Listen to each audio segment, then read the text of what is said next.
자, 지난주에 이어서 우리 히브리서 6장을 보도록 하겠습니다. 히브리서 6장. 그러므로 우리가 그리스도의 도의 초보를 버리고 죽은 행실을 회개함과 하나님께 대한 신앙과 세례들과 안수와 죽은 자의 부활과 영원한 심판에 관한 교훈의 터를 다시 닦지 말고 완전한 대로 나아갈지니라. 하나님께서 허락하시면 우리가 이것을 하리라. 일단 여기까지만 보고 또 보겠습니다. 이 말씀은 이전에 있던 그 4장부터 시작해서 5장에 이르기까지 대제사장이신 예수 그리스도 안식과 그리고 대제사장 되신 예수 그리스도가 멜기세덱의 반차를 따라서 오신다라는 말씀을 하시면서 계속되어서 이 말씀을 하고 계시죠. 그런데 그러므로라 그러니까 이 지금 5장의 말씀을 다 지금 포함한 그것에 대한 결론이겠죠. 그러므로라고 했으니까 우리가 그리스도의 도의 초보를 버리고, 그리스도의 도의 초보. 이 초보라는 말은 원래는 초보라는 말보다 beginning. 우리가 요한복음 1장에 보시면 그 처음에 그 beginning을 얘기하잖아요. 그리고 하나님이 태초로부터 시작하셨다라는 걸 처음을 얘기하는 거예요. 그래서 요거는 RK라 그래가지고 beginning, 그러니까 제일 초보라는 것은 시작을 얘기하는 거죠. 시작점. 그래서 그리스도의 도의 초보를 버리고, 그래서 여기서 버리고라는 말은 이거를 쓸데없으니까 이거는 이제 버려버려라 그런 이야기가 아니라 이 비기닝에서부터 진전되어서 더욱더 진보된 상태로 나아가야 된다라는 이야기를 하고 있는 거지, 이것은 아무런 쓸모가 없으니까 이것은 다 버려라 그런 이야기가 아니에요. 그래서 그리스도의 도의 초보를 버리고라고 했는데, 영어를 보시게 되면 therefore let us leave the elementary doctrine. 그래서 여기를 떠나서, 그러니까 시작점에서 떠나서 조금 더 발전된, 앞으로 더 advanced된 포인트로 나아가야 된다는 이야기지, 이거 필요 없으니까 이건 버려버리고 그다음에 새 거를 해라 뭐 이런 이야기가 아니라는 거죠. 그래서 그리스도의 도의 초보를 떠나라는 말이 더 정확한 말이겠죠. 떠나 죽은 행실을 회개함과 하나님께 대한 신앙과 세례들과 안수와 죽은 자의 부활과 영원한 심판에 관한 교훈의 터를 다시 닦지 말고 완전한 대로 나아갈지니라. 그러니까 점진적으로 나아가야 된다. 성장된 그런 상태로 나아가야 된다라는 거죠. 그러니까 우리가 신앙을 할 때도 마찬가지로 우리가 신앙의 기초에만 머물러 있어서는 안 되잖아요. 그죠? 신앙의 시작에 머물러 있으면 안 되고, 처음에는 시작이 있으니까 기초의 부분이 있겠지만 기초를 닦고 나서는 거기다가 이제 우리가 세워야 될 그 집을 그 터 위에 짓는 것처럼, 여기서부터 지금 얘기하는 것은 우리가 이러한 세례들과 안수와 죽은 자의 부활과 영원한 심판에 관한 교훈의 터, 그러니까 그 기초죠. 그 기초를 떠나 더욱더 성장된 곳으로 나아가라라는 것을 지금 말하고 있는 거죠. 하나님께서 허락하시면 우리가 이것을 하리라. 그러니까 그러한 성장된 곳으로 우리가 나아갈 것이다 라는 이야기를 하고 있는 거죠. 그러면서 나오는 말이 우리가 잘 알고 있는, 한 번 빛을 받고 하늘의 은사를 맛보고 성령에 참여한 바 되고 하나님의 선한 말씀과 내세의 능력을 맛보고도 타락한 자들은 다시 새롭게 하여 회개하게 할 수 없나니, 이는 그들이 하나님의 아들을 다시 십자가에 못 박아 드러내놓고 욕되게 함이라. 우리가 아주 잘 알고 있는 그런 내용이죠. 이전에도 제가 몇 번씩이나 이 부분에 대해서는 제가 설명을 드렸어요. 예수 그리스도를 다시 한번 십자가에 못 박을 수는 없어요. 예수 그리스도는 한 번 십자가에 못 박히시지 두 번 십자가에 못 박히실 수 없어요. 이것의 대표가 됐던 사람이 바로 모세였죠. 모세가 애굽에서 이스라엘 백성들을 이끌고 나와가지고 처음에 그 무리바에서 그 반석을 쳐서 물이 나왔었죠. 그래서 그 반석을 쳤을 때 그 반석이 쪼개져서 거기서 생수의 강이 흘러내려왔어요. 그래서 두 번째 마지막 때에 이제 이르러서 하나님이 그 반석을 명하여 물을 내게 하라 그랬는데 모세가 그것을 또다시 처음에 했던 것처럼 지팡이로 바위를 쳤죠. 그래서 그 일 때문에 하나님이 너는 약속의 땅인 가나안에 들어가지 못할 것이다라는 말씀을 듣게 되죠. 그죠? 그래서 모세가 가나안 땅에 들어가지 못하고 그 가나안 땅을 바로 앞에 두고 거기서 생을 마치게 되죠. 그죠? 예수 그리스도는 한 번 십자가에 못 박힐 수밖에 없어요. 두 번 십자가에 못 박힐 수 없어요. 그러나 예수 그리스도를 두 번 십자가에 못 박으려는 사람들이 있다라는 거죠. 근데 그런 사람들이 어떤 사람들이냐? 한 번 빛을 받고 하나님의 빛을 받고 하늘의 은사를 맛보고 성령에 참여한 바 되고 하나님의 선한 말씀과 내세의 능력을 맛보고도 그러고도 타락한 자들. 즉 다시 말해서 하나님의 그 은사나 성령의 역사에 참여한 바 되고 그리고 하나님의 말씀과 내세 능력도 다 체험을 했는데 그것을 부인하고 예수 그리스도의 말씀과 예수 그리스도의 하신 일을 부인하는 자들에 관해서는 그들에 관해서는 다시 예수 그리스도를 십자가에 못 박는 거라는 거죠. 즉 다시 말해서 이렇게 한다는 것은 사실은 아무에게나 속한 것은 아니에요. 이것은 예수 그리스도가 하신 일을 자기가 알면서도 이것을 부정하는 거죠. 이것이 마치 성령을 거역하는 그런 죄처럼 아무나 다 그냥 성령을 거역하는 죄를 짓는 것이 아니라 이것이 하나님이 하신 일인 것을 분명히 알고 성령이 하신 일을 분명히 아는데도 불구하고 그것을 부정하고 그것을 욕되게 하는 사람들은 그런 사람들은 용서받음을 받을 수 없다라고 한 것처럼 이것도 마찬가지로 이런 모든 은사나 성령에 참여한 바 되고 하나님의 말씀과 내세 능력을 맛봤는데도 불구하고 이것이 예수 그리스도의 하신 일과 예수 그리스도께서 하신 역사에 대해서 자기가 확실하게 알고 있으면서도 이것을 부정하는 자들, 그런 자들에 한해서는 어떻게 한다? 회개할 수가 없다라는 거예요. 회개할 수가 없고 이런 사람들은 왜 그런가? 하나님의 아들을 다시 십자가에 못 박아 드러내놓고 욕되게 한다라는 거죠.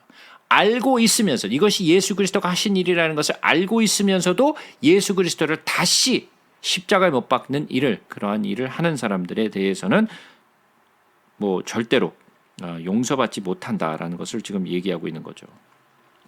이것은 성령을 받은 사람에 있어서는 이렇게 할 수가 없어요. 성령을 받지 않았으나 그러나 이런 사역에 참여한 바 되고 그리고 또 모든 것을 체험한 사람들, 그러니까 교회에 있는 사람들도 포함되겠죠.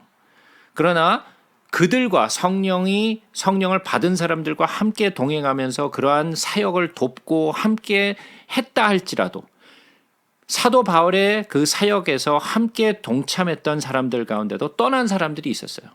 그런 사람들도 또한 이런 사람들은 그런 전도여행에 참여했고 사도 바울의 말씀을 듣고 또 능력 체험도 하고 이런 많은 것들을 했지만 그들은 예수께 속한 자들이 아니었다라는 거죠. 그런데 그냥 떠나는 것이 아닌 그냥 떠났다가 나중에 돌아올 수는 있어요. 그죠? 그냥 예수 그리스도를 다시 십자가에 못 박는 일이 아니라면 그 사람은 언제든지 돌아올 수 있는 가능성은 가지고 있어요.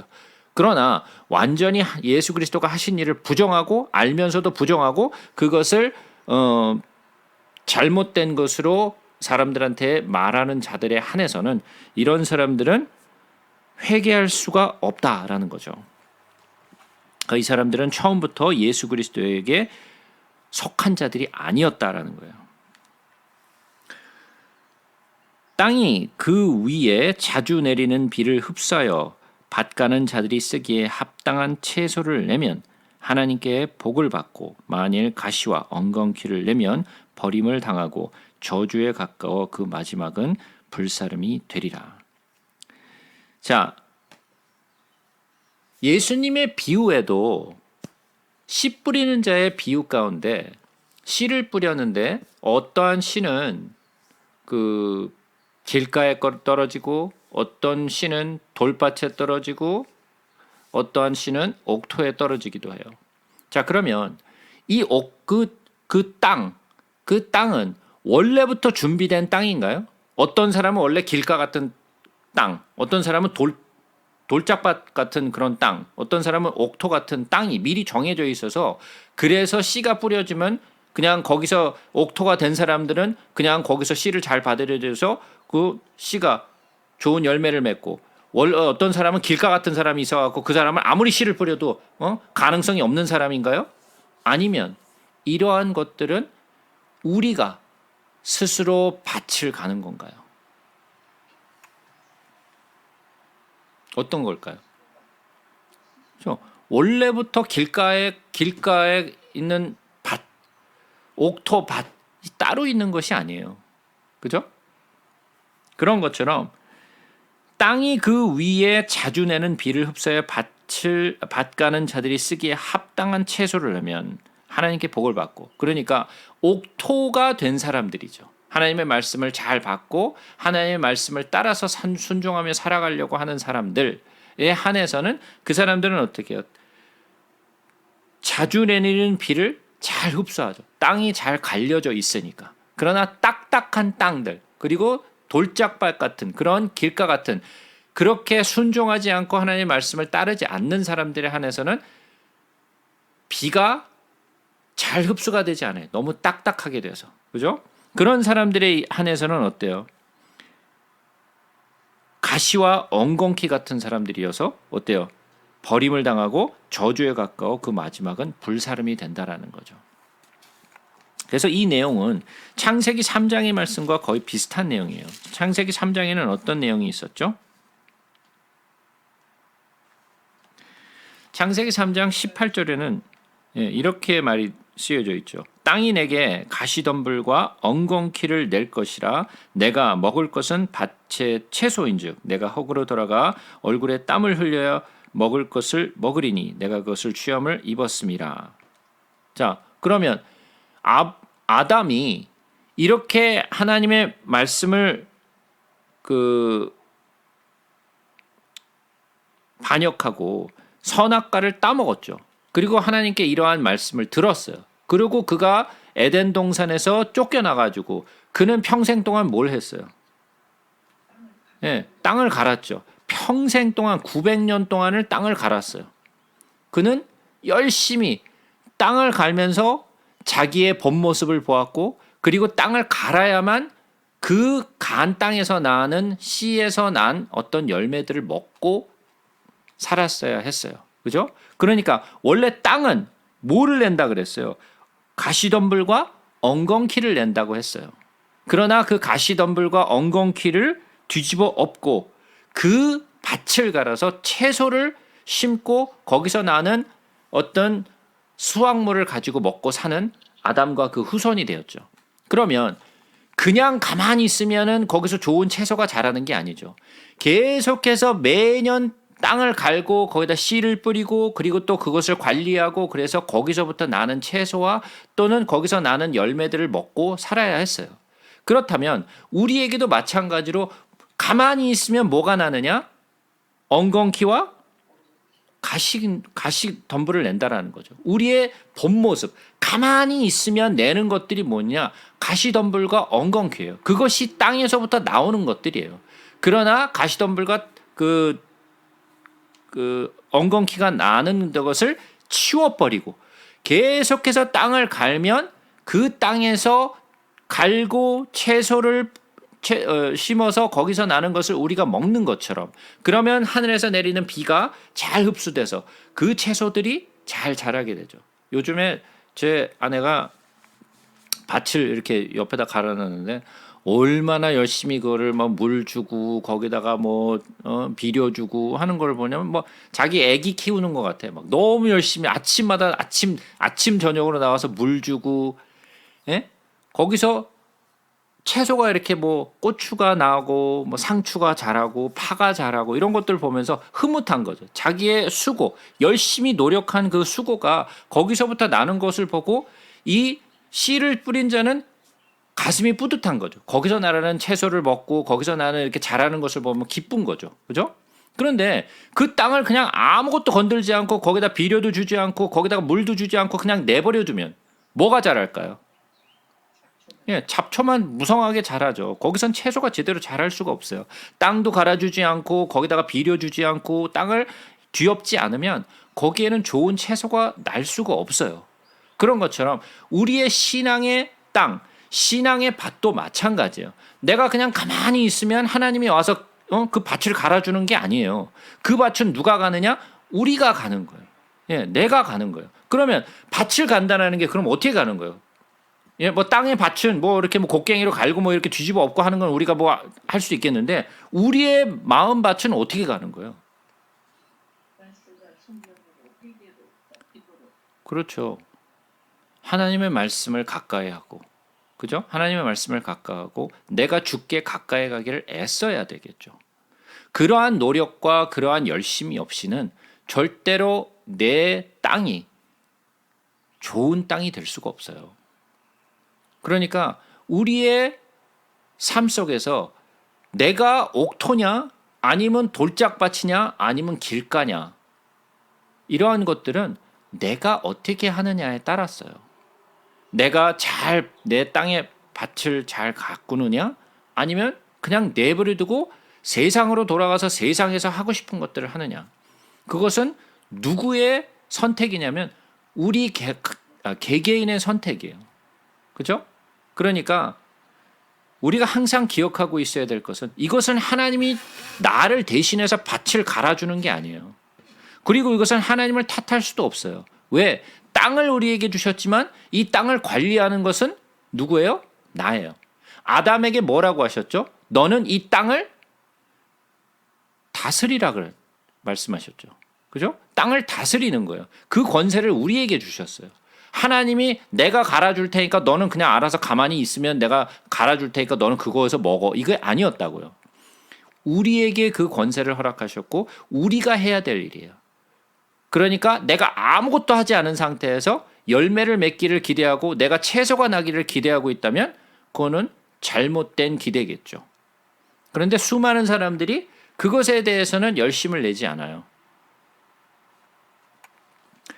이것은 교회 생활을 열심히 한다는 이야기가 아니에요. 교회 생활을 열심히 한다는 이야기가 아니라 하나님의 말씀 속에서 내가 정말 가까이 가려고 애를 쓰는 거죠. 내가 주께 붙어 있으려고 애를 쓰는 거예요. 가만히 있으면 절대로 하나님께 붙어 있을 수가 없어요. 많은 분들이 그런 고백을 하죠.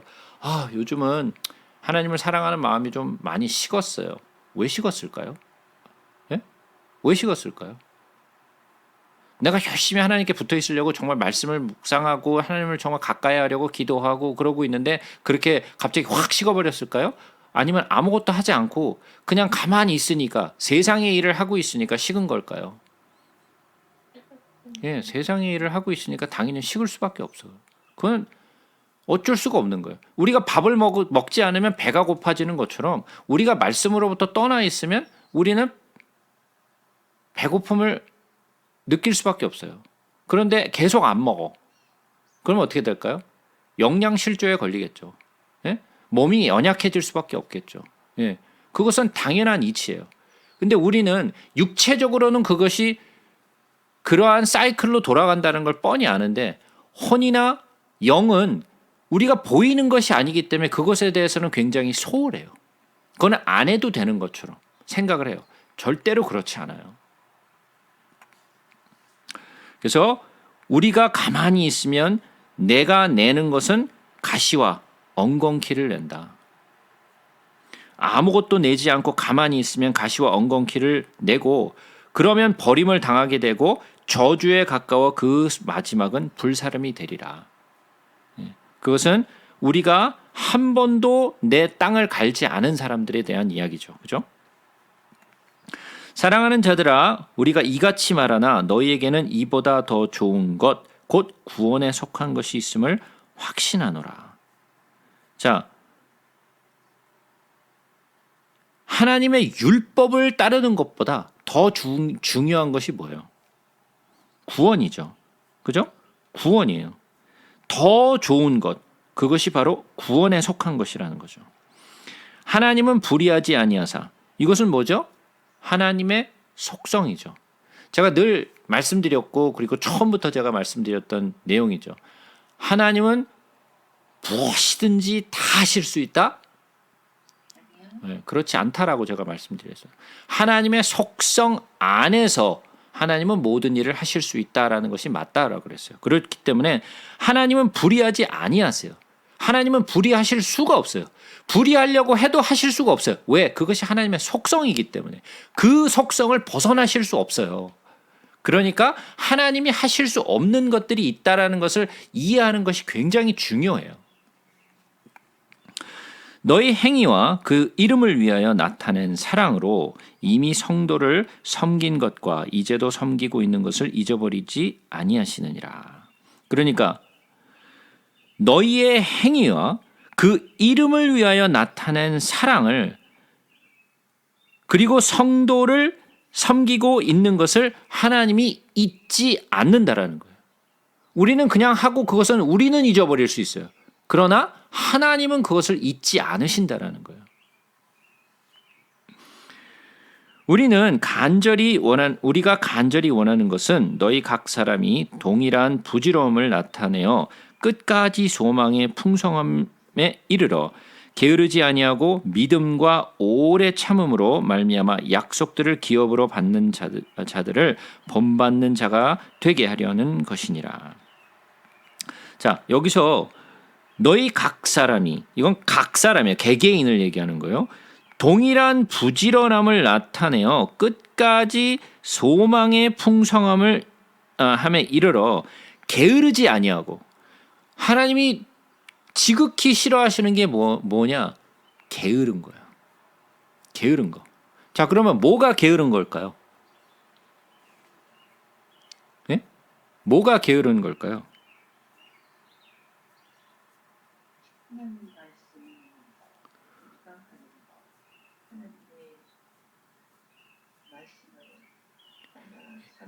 예. 이 모두가 지금 말씀하신 모든 것이 다 포함되겠죠. 하나님의 말씀을 묵상하지 않는 것, 기도하지 않는 것, 하나님께 붙어 있지 않으려고 하는 것들, 이 모든 것들은 다 뭐예요? 다 게으른 것들이죠. 그러면 하나님이 우리에게 맡기신 사명도 마찬가지겠죠. 그 사명을 우리가 하지 않는 것도 뭐예요? 게으른 거죠. 예, 다 게으른 거예요. 그러니까 우리가 게으르지 아니하고 믿음과 오래 참음으로, 두 가지가 있어요. 무엇으로? 믿음과 오래 참음으로 말미암아 약속들을 기업으로 받는 자들을 본받는 자가 되게 하리니라. 자, 제가 전에도 몇 번 말씀드렸어요. 하나님의 약속을 알아야겠죠. 네? 하나님 무슨 약속을 하셨는지 알아야 될 거 아니에요. 약속들을 우리가 받기 위해서는 무슨 약속을 하셨는지 알아야 될 거 아니에요. 무슨 약속을 했는지도 모르고 약속을 받겠다? 그게 무슨 뚱딴지 같은 소리예요. 그게. 하나님의 약속을 제대로 알아야죠. 그러면 하나님의 약속을 알려면 우리가 알아야 되는 것은 성경에 기록된 하나님의 약속들을 우리가 알고 있어야 되겠죠. 그것을 발견할 수 있는 것은 성경이에요. 성경에서 하나님이 무슨 약속을 하셨는가를 우리는 알아야 되고 그것을 가슴속에 두고 그 약속을 우리는 기다리고 그 약속의 기업을 받기 위해서 노력해야 되는 거죠. 하나님이 아브라함에게 약속하실 때 가리켜 맹세할 자가 자기보다 더 큰 이가 없으므로 자기를 가리켜 맹세하여 이르시되 내가 반드시 너에게 복주고 복주며 너를 번성하게 하고 번성하게 하리라 하셨더니 그가 이같이 오래 참아 약속을 받았느니라. 좀 전에 뭐와 뭐를 가져야 된다 그랬어요? 믿음과 오래 참음. 자, 그렇다면 믿음이라는 것은 무언가를 동반하게 되는데 그 믿음에 동반되는 것이 무엇이냐면 오래 참는 거예요. 믿음과 동반되는 것. 그러니까 믿음과 오래 참음은 이렇게 분리되는 것이 아니라 하나의 동전의 양면 같은 거예요. 믿음이 있는 자는 오래 참아야 된다라는 거예요. 그러니까 기다림 없이 믿음을 갖는다라는 것은 있을 수가 없다라는 거예요. 믿음과 오래 참음은 동전의 양면이에요. 그래서 아브라함에 대해서 지금 얘기를 하는데 아브라함에게 하나님이 약속을 하셨죠. 근데 지금 어떻게 맹세를 하셨느냐? 하나님이 맹세를 하게 하는데 맹세는 자기보다 높은 자 그리고 최상에 있는 자와 이 맹세를 하게 되는데 하나님보다 높은 자가 없기 때문에 하나님이 자기를 두고 맹세를 하시죠. 자기보다 높은 자가 없으니까 하나님이 마지막이니까 그죠? 하나님 위에는 아무것도 없으니까 하나님이 스스로가 약속을 하시죠. 복 주고 복 주겠다. 자 그러면 하나님이 아브라함에게 그 갈대아 우르에서부터 부르셨을 때 그리고 하란에서 또 부르셨을 때 그가 받은 약속은 아브라함이 받나요? 못 받나요?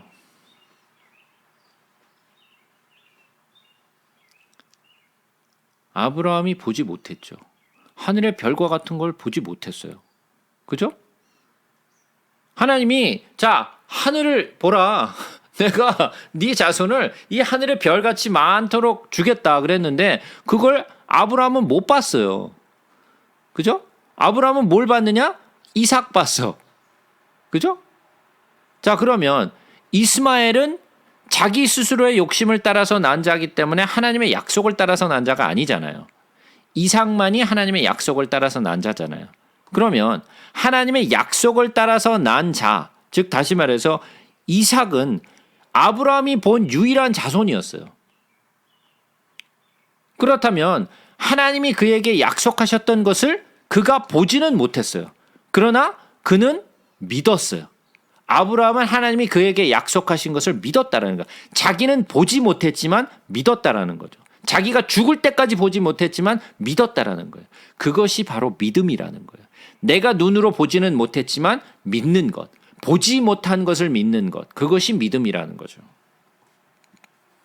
다시 보면 16절에 보니까 사람들은 자기보다 더 큰 자를 가리켜 맹세하느니 맹세는 그들이 다투는 모든 일의 최후 확정이니라.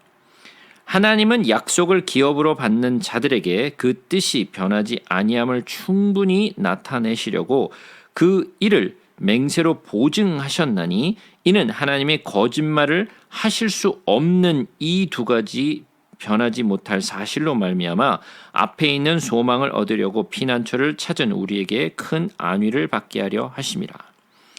이것 또한 하나님의 속성이죠. 무슨 속성? 하나님은 거짓말을 하실 수 없다. 이것 또한 하나님의 속성이에요. 자, 그러면 하나님의 속성이라는 건 뭐예요? 하나님은 약속을 지키시고 하나님은 불의하지 아니하시고 하나님은 거짓말하지 않는다. 그래서 하나님이 보증을 하신 거예요. 그 약속의 보증, 그 약속의 보증이 확실하다는 것을 충분하게 나타내기 위해서 그 일을 맹세로 보증하셨다라고 얘기하고 있어요. 하나님이 거짓말하실 수 없으니까 이 두 가지 변하지 못할 사실로 말미암아 앞에 있는 소망을 얻으려고 피난처를 찾은 우리에게 큰 안위를 받게. 왜? 하나님이 약속하신 것은 꼭 이루어진다라는 것을 보증하셨으니까. 만약에 하나님이 갑자기 우리에게 구원을 약속해 놓으시고 나서 나중에 그건 농담이었어. 이렇게 되면 곤란하겠죠. 그죠? 근데 하나님은 그렇게 하실 수 없다라는 거예요. 왜? 하나님은 약속하신 것에 대해서 거짓으로 말할 수 없고 그것을 보증하셨기 때문에. 우리가 이 소망을 가지고 있는 것은 영혼의 닷 같아서 튼튼하고 견고하여 휘장 안에 들어가나니 그리로 앞서가신 예수께서 멜기세덱의 반차를 따라 영원히 대제사장이 되어 우리를 위하여 들어가셨느니라. 예수 그리스도가 대제사장으로 되셔서 그가 성소를 지나 지성소, 그 휘장을 지나 지성소로 들어가셨죠. 그 얘기를 하고 있는 거죠.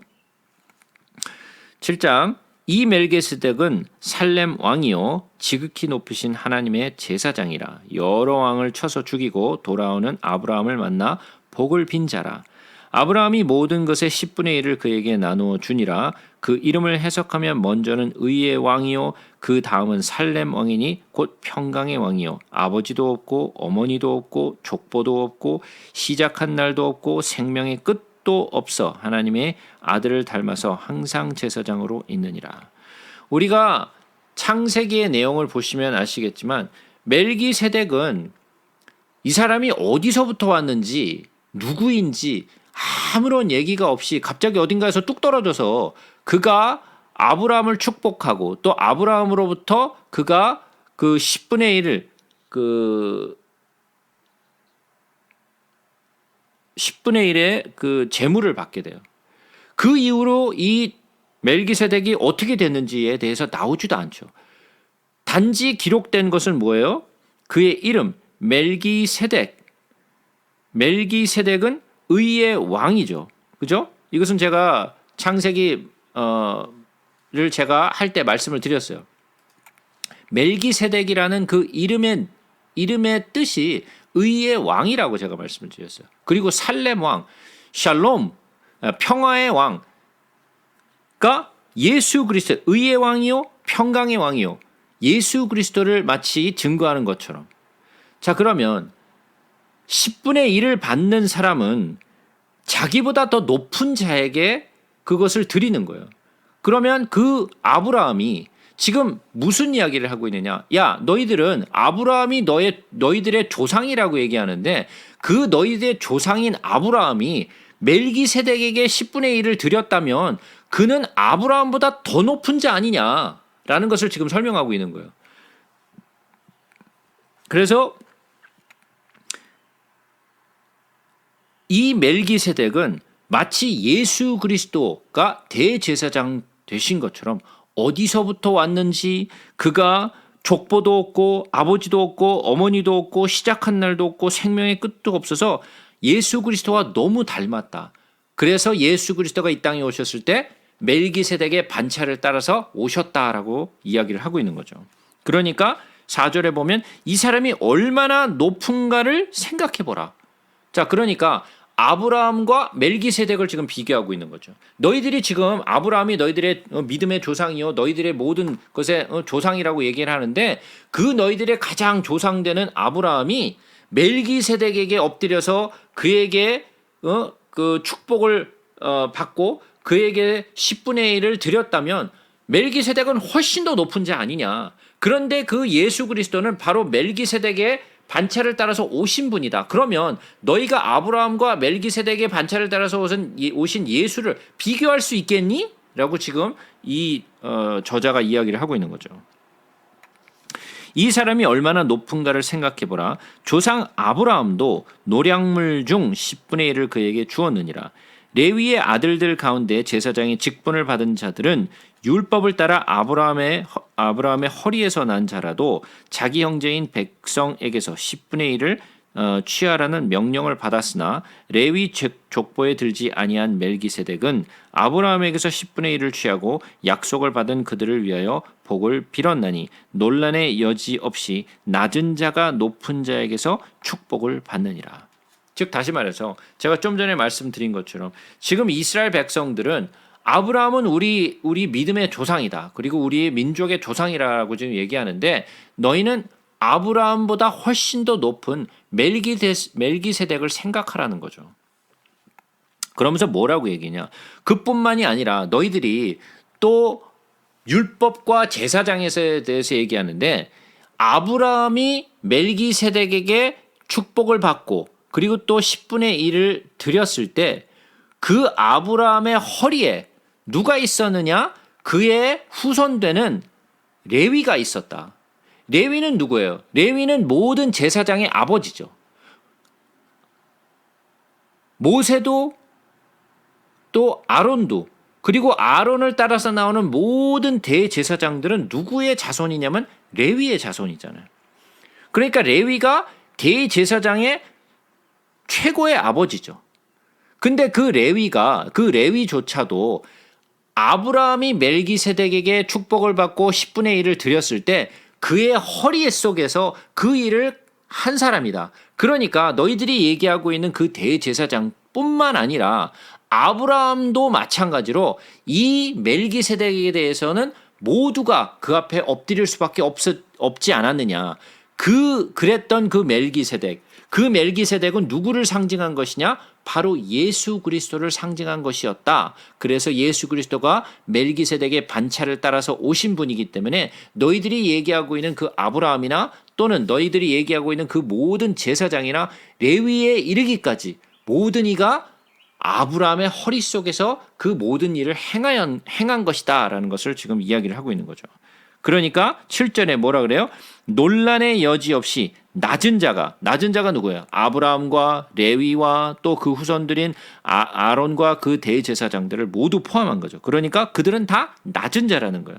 그 낮은 자가 높은 자에게서, 높은 자는 누구예요? 멜기세덱 자에게서 축복을 받느니라. 그러니까 그 축복을 한 멜기세덱은 결국은 예수 그리스도의 표징이었다. 그러니까 예수 그리스도는 모든 너희들이 섬기고 있는 아브라함과 대제사장들과 레위와 아론의 모든 것을 다 합쳐서 그 한 것보다 더 위에 계신 분이다라는 것을 지금 얘기하고 있는 거죠.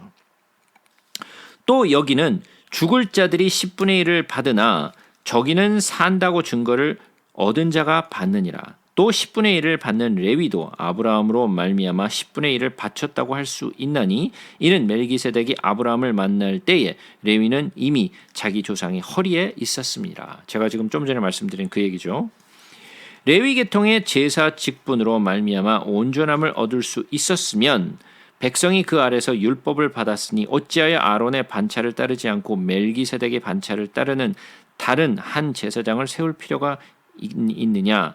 제사 직분이 바뀌었은즉 율법도 반드시 바꾸어지리니 이것은 한 사람도 제단 일을 받들지 않는 다른 지파에 속한 자를 가리켜 말한 것이라. 즉 다시 말해서 무슨 이야기냐. 레위 계통의 제사 직분으로 말미암아 온전함을 얻을 수 있었으면, 그러니까 제사장은 대제사장부터 시작해서 아론부터 시작해서 계속되어서 지금 내려오는 제사장들과 대제사장들은 계속해서 바뀌어왔죠. 아론으로부터 해서 아론의 자손들에 이르기까지 그 제사장은 계속해서 바뀌어왔어요.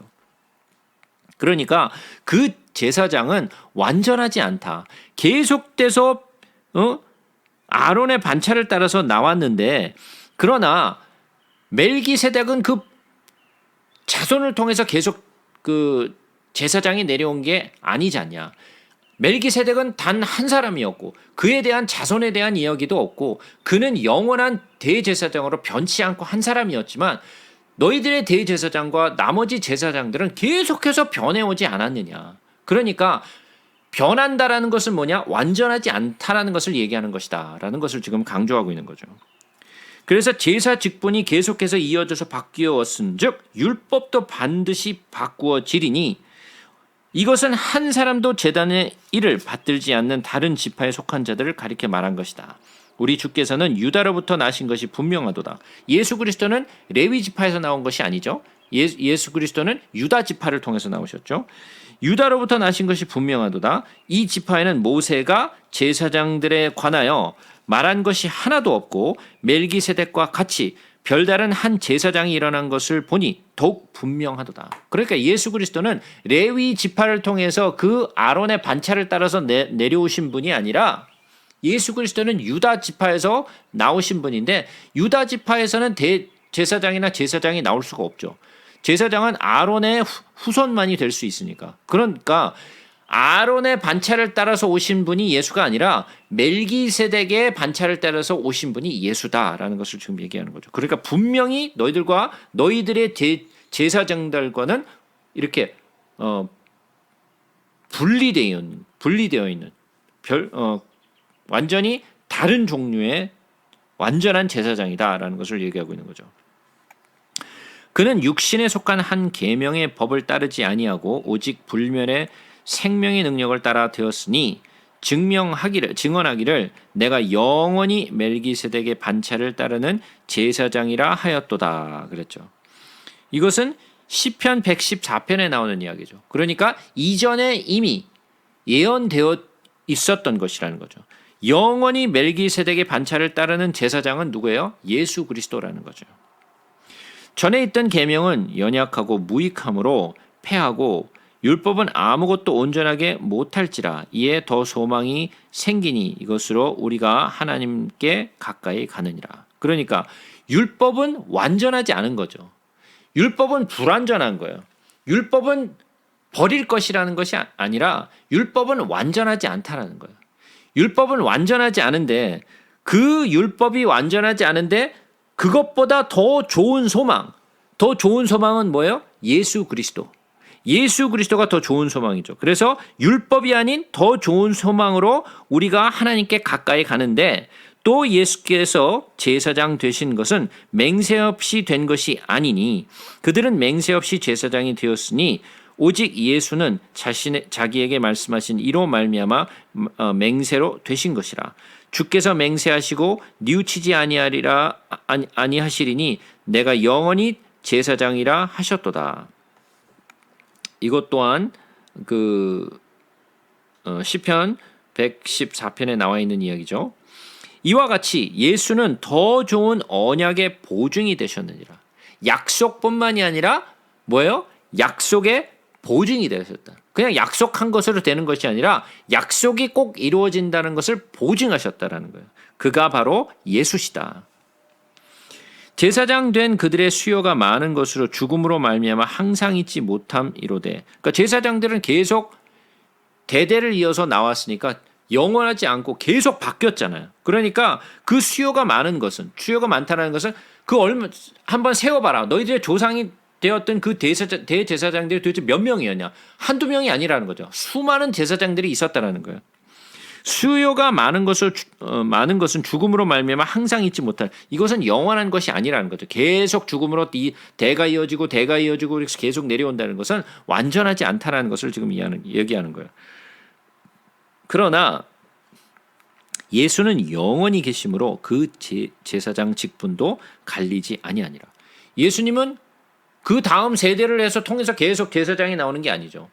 멜기세덱의 반차를 따라서 갑자기 뜩 하고 나타나시고 죽으시고 아버지께로 돌아가셨어요. 그 다음에 대해서 대제사장이 나오는 게 아니죠. 예수님이 마침이 되신 거잖아요. 대제사장이 마침이 되셨어요. 그러니까 변하시지 아니하시고 그 다음으로 세대가 연결되는 제사장이 아니기 때문에 그분만이 완전한 대제사장이시다라고 지금 얘기를 하는 거죠. 그러니까 그분은 영원하시니까. 그러므로 자기를 힘입어 하나님께 나아가는 자들을 온전히 구원하실 수 있으니 이는 그가 항상 살아계셔서 그들을 위하여 간구하심이라. 너희들의 제사장들은 죽고 또 죽고 또 죽고 대를 이어서 제사장들이 계속 나타났지만 예수 그리스도는 그렇지 아니하다. 예수 그리스도는 영원하시기 때문에 그는 영원한 대제사장이시고 그 영원한 대제사장이시기 때문에 그가 우리를 위하여 구원하실 수 있으실 유일하신 분이다라고 지금 이야기를 하고 있는 거죠. 이러한 대제사장은 우리에게 합당하니 거룩하고 악이 없고 더러움이 없고 죄인에게서 떠나 계시고 하늘보다 높은 이가 높이 되신 이라. 자, 이것 또한 하나님의 속성이죠. 뭐예요? 어떤 속성? 거룩하고 악이 없고 더러움이 없고 죄인에게서 떠나 계시고 하늘보다 높으신 이. 이것이 하나님의 속성이죠. 그죠? 자, 그러면 예수 그리스도가 그 아론의 반차를 따라서 나왔던 그런 제사장들과 달리 멜기세덱의 반차를 따라서 오신 대제사장은 영원한 대제사장이시기 때문에 그는 합당한 제사장이다. 죽고 또 죽고 하는 그런 제사장, 완전하지 않은 대제사장이 아니라 완전하신 제사장이라는 거죠. 그는 저 대제사장들이 먼저 자기를 위하여 다음에 백성의 죄를 위하여 날마다 제사 드리는 것과 같이 할 필요가 없으니 이는 그가 단번에 자기를 드려 이루셨습니다. 자, 대제사장이 대속죄일에 휘장을 젖히고 지성소로 들어가기 위해서는 제일 먼저 해야 되는 것이 자기의 죄를 먼저 속하는 것이었어요. 그죠? 자기의 죄를 속하고 난 뒤에 그 다음에 이스라엘의 죄를 속죄제를 드리고 그 피를 가지고 지성소로 들어가게 되죠. 만약에 그가 자기의 죄를 속하지 아니하고 속죄제를 드리지 아니하고 그냥 이스라엘의 죄만 속하고 지성소에 들어갔다가는 그는 죽임을 당할 수밖에 없어요.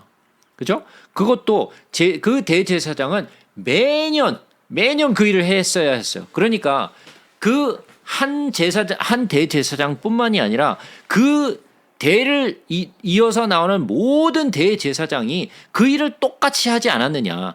아론의 때부터 시작해서 지금의 때에 이르기까지 지금에 있는 대제사장까지 똑같이 그렇게 해오지 않았느냐. 그러니까 그들은 뭐라? 완전하지 않다라는 거예요. 그러니까 그들은 할 수 없었지만 예수 그리스도는 단번에 우리의 모든 죄를 그냥 속하시고 자기의 피로 속죄를 하시고 단번에 들어가셨기 때문에 더 이상 매년 할 일이 없다라는 거죠. 너희들의 대제사장들이 했던 것처럼 매년 자기의 죄를 속하고 매년 대속죄에 들어갈 필요가 없이 예수님이 그 모든 것을 단 한 번에 자기의 피로 다 이루셨다라는 말을 하고 있는 거죠. 율법은 약점을 가진 사람들을 제사장으로 세웠거니와 율법 후에 하신 맹세의 말씀은 영원히 온전하게 되신 아들을 세우셨느니라. 그러니까 무슨 얘기예요? 너희들이 지금 바라고 있는 모든 대제사장은 완전하지 않기 때문에 지금 그 율법의 제사를 계속 드렸어야 하는 것이고 예수 그리스도가 그 모든 일을 단 한 번에 자기의 피로 이루셨기 때문에 이제는 더 이상 대제사장이 자기를 위하여 또 이스라엘을 위하여 속죄할 필요가 없다라는 거죠. 그러니까 예수 그리스도의 이후에는 대제사장이 그럴 필요가 없다라는 거죠. 그러니까 나중에 AD 70년에 성전을 그냥 파괴시켜버렸죠. 그 건물을 다 부셔버렸어요. 그래서 더 이상 지성소에 들어갈 대제사장도 없어요. 그죠? 이제는 제사를 드릴 수가 없게 돼버렸으니까. 지금까지도 그 성전은 회복되지 않고 있죠. 왜 회복되지 않아요? 그 성전은 이제는 필요가 없기 때문이죠. 그런데 이스라엘은 그 성전을 다시 짓겠다고 지금 뭐 머리를 싸질머지고 지금 뭐 제3의 성전을 짓느니 마느니 물론 결국은 다시 짓게 되겠지만 지금 헛짓거리 하고 있는 거죠. 8장. 지금 우리가 하는 말의 요점은 이러한 대제사장이 우리에게 있다는 것이라. 그는 하늘에서 지극히 크신 이의 보좌 우편에 앉으셨으니 성소와 참 장막이 섬기는 이시라. 이 장막은 주께서 세우신 것이요 사람이 세운 것이 아니라 대제사장마다 예물과 제사 드림을 위하여 세운 자니 그러므로 그도 무엇인가 드릴 것이 있어야 할지니라. 예수께서 만일 땅에 계셨더라면 제사장이 되지 아니하셨을 것이니 이는 율법을 따라 예물을 드리는 제사장이 있음이라. 자, 예수 그리스도는 십자가에서 자기의 피를 흘리고 우리를 대속하시고 다시 아버지께로 가셔서 보좌 우편에 앉으셨다라고 말씀을 하죠. 그는 참 장막을 섬기시는 분이라. 그러니까 이 땅에 성막이 있었죠. 그리고 성전이 있었어요. 그죠? 자, 그러면 이 성전과 성막은 하나님이 모세를 통해서 시내산에서 보여주신 그 식양대로 지은 거죠. 근데 그 식양은 하늘에 있는 성소를 카피 본뜬 거죠.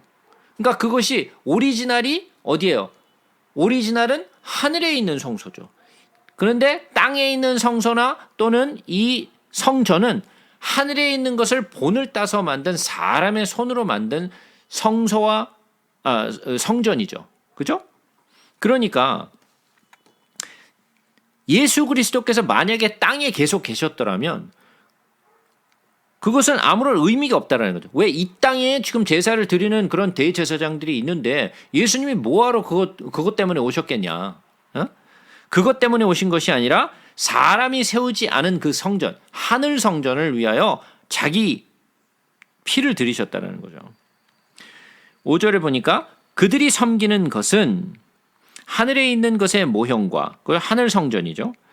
그림자라 모세가 장막을 지으려 할 때에 지시하심을 얻음과 같으니 이르시되 삼가 모든 것을 산에서 내게 보이던 본을 따라 지으라 하셨느니라. 그러니까 무슨 본을 따라? 하늘 성전의 본을 따라서 카피본을 만든 거죠. 오리지널이 아니라. 그죠? 그러나 이제 그는 더 아름다운 직분을 얻으셨으니 그는 더 좋은 약속으로 세우신 더 좋은 언약의 중보자시라.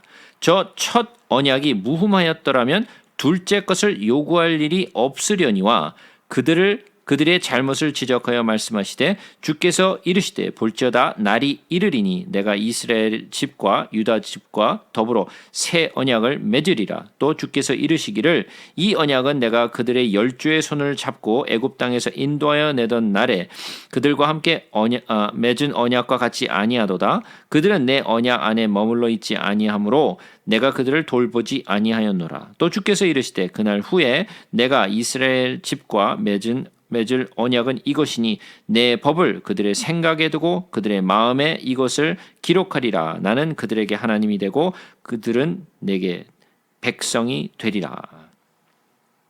그 첫 언약 뭐예요? 그것이 바로 제사장을 통하여 했던 율법의 행위들. 그런 모든 제사나 이런 율법의 행위들은 첫 언약이었죠. 그러나 그 첫 언약은 완전하지 않았기 때문에 예수 그리스도께서 오셨어야 했고 그 오신 것은 더 좋은 약속을 우리에게 주시기 위함이고 더 이상 그 율법이나 제사나 이 모든 것이 이제는 필요 없게 되었다라는 이야기를 하고 있는 거죠. 그래서 지금 여기에 나오는 주께서 이르시기를 라는 것은 출애굽기와 그 다음에 예레미야에 기록되어 있는 모든 하나님의 약속들을 얘기하고 있는 거죠. 그 약속들이 헛된 것이 아니라 예수 그리스도께서 이 땅에 오셔서 그 일을 완전히 이루실 것을 예언한 것이다 라고 하면서 그 구약 속에 기록된 내용들을 끄집어내서 그것을 설명해 주고 있는 거죠. 그들은 깨닫지 못했죠. 지금도 깨닫고 있지 못하죠. 그러나 그 예레미야나 출애굽기에 기록된 그런 모든 하나님의 약속들이 그냥 된 것이 아니라 예수 그리스도가 이 땅에 오셔서 그 모든 일을 이루시고 이전에 있던 첫 언약, 율법을 폐하시고 완전한 그 더 좋은 약속, 새 언약으로 세우신 것을 말씀하고 있는 거죠. 11절 또 각각 자기 나라 사람과 각각 자기 형제를 가리켜 이르기를 주를 알라 하지 아니할 것은 그들이 작은 자로부터 큰 자까지 다 나를 알미라. 내가 그들의 불의를 긍휼히 여기고 그들의 죄를 다시 기억하지 아니하리라 하셨느니라. 새 언약으로 말씀하셨음에 첫 것은 낡아지게 하신 것이니 낡아지고 세우는 것은 없어져 가는 것이니라. 이거 뭐예요? 율법을 얘기하는 거예요. 율법과 어떤 제사의 모든 행위들을 지금 얘기하는 거죠. 그 옛 언약 그리고 또 새 언약 구약과 신약을 지금 얘기하는 거죠. 예수 그리스도의 십자가의 사건 이전과 이후를 지금 이야기하고 있는 거죠. 9장 첫 언약에도 섬기는 예법과 세상에 속한 성소가 있더라.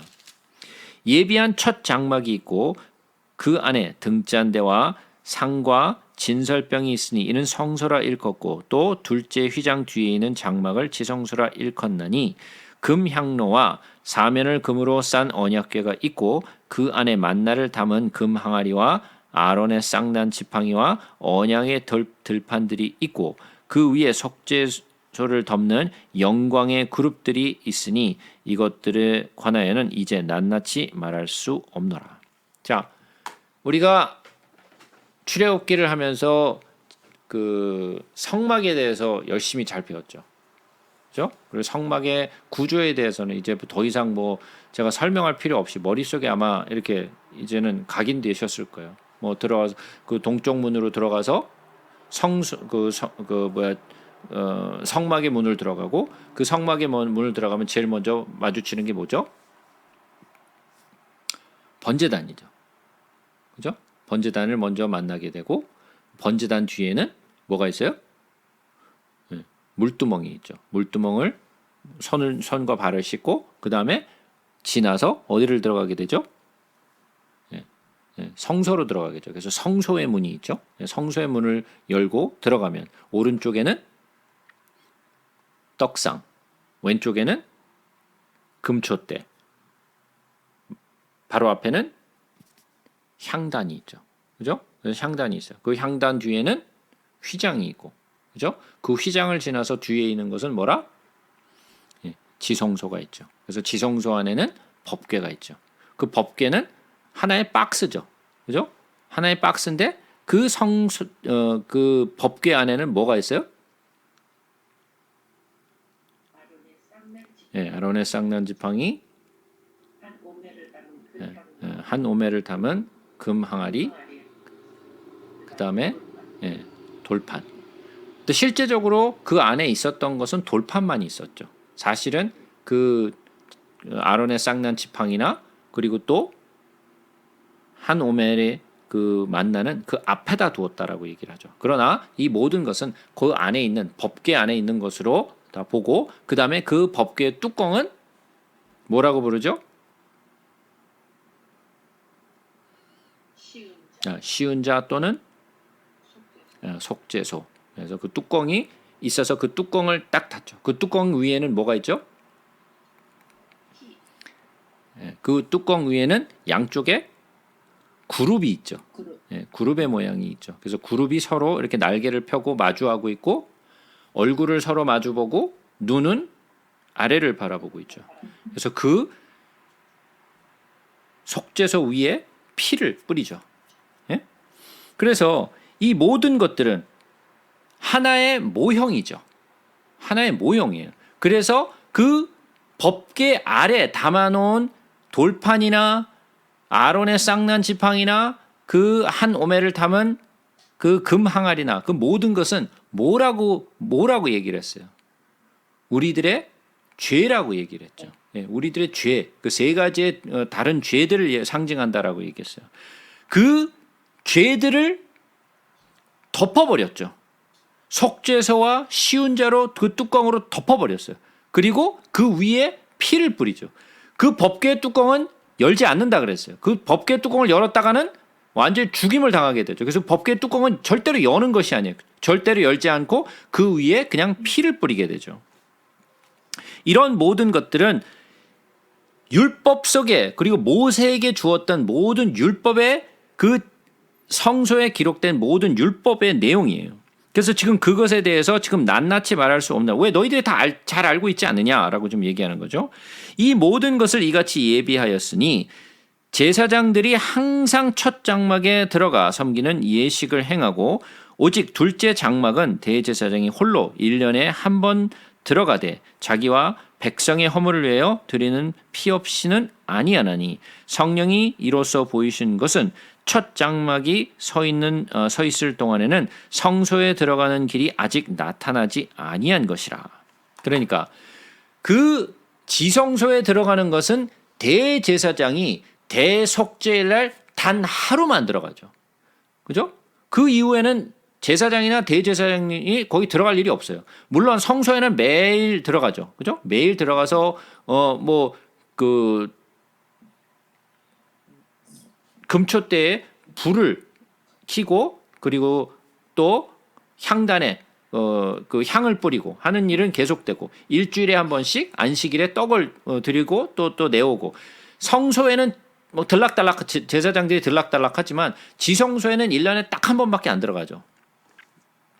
그런데 그렇게 대제사장이 홀로 1년에 한 번 들어가는 건데 거기에 자기의 백성의 허물을 위하여 드리는 피 없이 거기 함부로 들어갔다는 죽임을 당하는데 거기서는 자기의 대제사장이 자기의 죄를 속하고 먼저 그 다음에 이스라엘의 죄를 그 다음에 속한 다음에 그 피를 들고 가서 지성소를 들어가지 않느냐.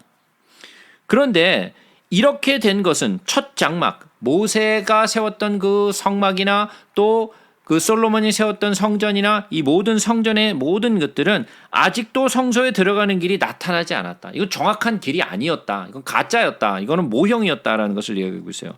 이 장막은 현재까지의 비운이, 그러니까 실제가 아니라는 거죠. 그림자 같은 거라는 거예요. 비운이 이에 따라 드리는 예물과 제사는 섬기는 자를 그 양심상 온전하게 할 수 없나니.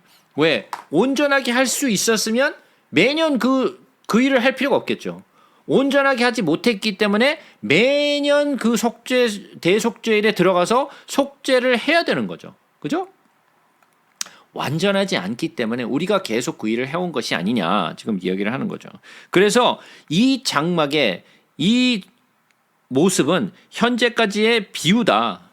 그래서 이런 것은 먹고 마시는 것과 여러 가지 씻는 것과 함께 육체의 예법일 뿐이며 개혁할 때까지 맡겨둔 것이라. 즉 다시 말해서 이 예법, 제사장이 그렇게 했던 모든 예법들은 다 모형인데 그 모형은 언제까지 계속된 것이냐?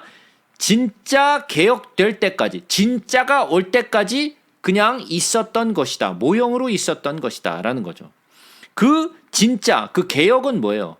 예수 그리스도가 십자가에서 자기의 피를 들이시는 그때가 바로 개혁이죠. 그때까지만 존재한 모형이었을 뿐이다 라고 얘기를 하는 거죠. 그리스도께서는 장래의 좋은 일의 대제사장으로 오사 손으로 짓지 아니한 것 곧 이 창조에 속하지 아니한 더 크고 온전한 장막으로 말미암아 염소와 송아지의 피로 하지 아니하고 오직 자기의 피로 영원한 속죄를 이루사 단번에 성소에 들어가셨느니라. 그러니까 여지껏 너희들이 그 모형으로 있었던 성전에 매년 1년에 한 번 대속죄일에 그 속죄제의 피를 들고 들어가서 그 속죄를 했지만 그것은 매년 너희들이 했다라는 것은 완전하지 않았기 때문이고 그 완전하지 않은 그 모형의 것을 이제 개혁하기 위하여 예수 그리스도께서 오셔서 염소나 송아지의 피로 하지 아니하고 오직 자기의 피로 예수 그리스도의 피로 영원한 속죄, 그러니까 동물의 피로는 영원한 속죄가 될 수 없는 거죠. 그것은 그냥 하나의 예표였을 뿐 영원한 속죄가 될 수 없었다라는 거예요. 영원한 속죄가 될 수 없었기 때문에 매년 너희들이 했던 것이고 이제는 영원한 속죄로 말미암아 단번에 성소에 들어가셨느니라. 그러니까 염소와 황소의 피와 및 암소의 죄를 부정한 자에게 뿌려 그 육체를 정결하게 하여 거룩하게 하거든.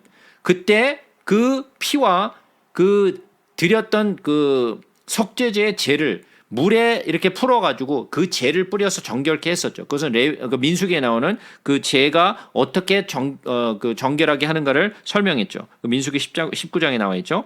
하물며 영원하신 성령으로 말미암아 흠없는 자기를 하나님께 드린 그리스도의 피가 동물이나 또는 염소와 황소 그리고 이 송아지의 피가 아닌 예수 그리스도의 피, 그러니까 어찌 너의 양심을 죽은 행실에서 깨끗하게 하고 살아계신 하나님을 섬기게 하지 못하겠느냐. 그러니까 동물의 피로는 영원한 속죄를 할 수 없었지만 예수 그리스도의 피로는 영원한 속죄를 할 수 있게 되었다라는 것을 지금 말하는 거죠. 이로 말미암아 그는 새 언약의 중보자시니, 그러니까 새 언약이 아닌 구언약은 뭐예요? 모세에게 주셨던 그 율법이 구언약이고 예수 그리스도로 말미암아 주신 그 언약은 새 언약의 중보자시죠. 이는 첫 언약 때 범한 죄에서 속량하려고 주구사 부르심을 입은 자로 하여금 영원한 기업의 약속을 얻게 하려 하심이라. 유언한 자가 죽어야 되나니 유언은 그 사람이 죽은 후에야 유효한즉 유언한 자가 살아있는 동안에는 효력이 없느니라. 이러므로 첫 언약도 피 없이 세운 것이 아니니 모세가 율법대로 모든 계명을 온 백성에게 말한 후에 송아지와 염소의 피 및 물과 붉은 양털과 우슬초를 취하여 그 두루마리와 온 백성에게 뿌리며 이르되 이는 하나님이 너에게 명하신 언약의 피라 하고 또한 이와 같이 피를 장막과 섬기는 일에 쓰는 모든 그릇에 뿌렸느니라. 율법을 따라 거의 모든 물건이 피로써 정결하게 되나니 피 흘림이 없은즉 사함이 없느니라. 그러니까 예수 그리스도께서 이 땅에 오셔서 죽으셔야지 그 유언이 이루어지는 거 아니냐. 왜? 그 유언은 사람이 약속한 사람이 죽어야 유언이 유효하니까 예수 그리스도께서 이 땅에 오셔갖고 죽으신 것은 그가 모든 일을 이루셨다는 거 아니냐. 그래서 그 유언은 이제 유효하다. 그 유언한 것은 첫 언약도 동물의 피로 말미암아 피와 우슬초를 취해가지고 온 백성에게 뿌리고 또 이 성물에게 뿌려갖고 그걸 정결하게 하지 않았느냐. 하물며 동물의 그 피도 이렇게 정결하게 하거든. 예수 그리스도의 피, 그는 완전하신 예수 그리스도의 피가 우리를 정결하게 하지 않겠느냐라는 것을 지금 설명하고 있는 거죠. 그래서 그 언약의 피, 예수 그리스도의 피는 그 새 언약의 피라는 거죠.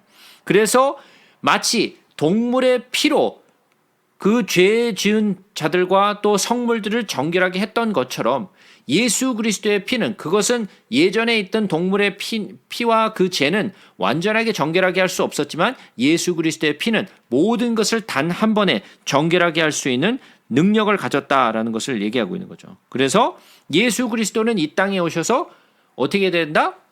죽으셔야 된다. 예수 그리스도는 죽으셔야 되고 피 흘리셔야 되고 그는 부활하셔야 되는 거예요. 그는 그냥 왔다가 십자가에서 내려오시면 큰일 나는 거죠. 만약에 이스라엘 백성들이 얘기했던 것처럼, 대제사장들과 공의의 사람들이 그런 것처럼, 네가 그리스도면 그 십자가에서 내려와라. 그럼 우리가 믿겠다. 그때 만약에 내려왔다라면 아무것도 아닌 거죠. 왜? 죽으시지 않으셨기 때문에 그 피가 없으면 우리를 정결하게 하실 수 없고 우리를 구원하실 수 없기 때문에 그는 십자가에서 내려오실 수 없으셨고 그는 십자가에서 매달려 죽으셔야 됐던 거예요. 그래서 이 땅에 오신 것은 자기의 피를 우리를 위하여 드리시기 위하여 오셨다라는 거죠. 그러므로 하늘에 있는 것들의 모형은 이런 것들로서 정결하게 할 필요가 있었으나 하늘에 있는 그것들은 이런 것들보다 더 좋은 제물로 할지니라. 그리스도께서는 참것의 그림자인 손으로 만든 성소에 들어가시지 아니하시고 바로 그 하늘에 들어가사 이제 우리를 위하여 하나님 앞에 나타나시고 대제사장이 해마다 다른 것의 피로써 성소에 들어가는 것 같이 자주 자기를 드리려고 아니하실지니 그리하면 그가 세상을 창조한 때로부터 자주 고난을 받았어야 할 것이로되 이제 자기를 단번에 제물로 드려 죄를 없이 하시려고 세상 끝에 나타나셨느니라.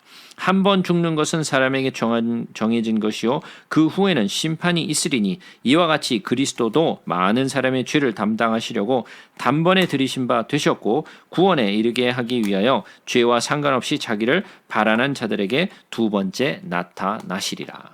자, 그러면 제가 여러분들에게 하나 질문을 할게요. 자, 예수 그리스도는 십자가에서 죽으시고 자기의 피를 흘리셨어요. 그래서 속죄를 하셨어요. 자, 그러면 예수 그리스도께서 속죄를 하셨는데 예수 그리스도의 그 속죄하심은 우리의 죄를 덮은 겁니까? 아니면 죄를 없애신 것입니까? 뭘까요? 우리의 죄를 덮으신 거예요? 아니면 죄를 완전히 없이 하신 거예요?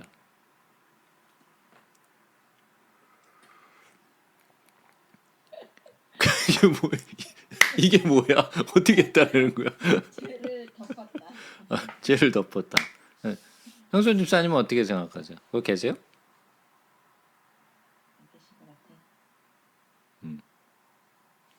자, 우리가 시편 32편을 한번 보겠습니다. 시편 32편.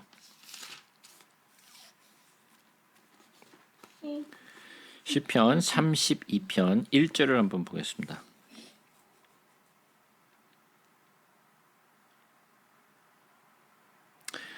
시편 32편 1절 보게 되면 이런 말씀이 있어요. 허물의 사함을 받고 자신의 죄가 가려진 자는 복이 있도다. 네? 자, 허물의 사함을 받고 자신의 죄가 가려진 자, 그러니까 덮은 거죠. 그죠? 덮은 것은 복이 있도다 그랬어요. 자, 그러면 이번에는 요한복음 1장으로 한번 가서 보겠습니다. 요한복음 1장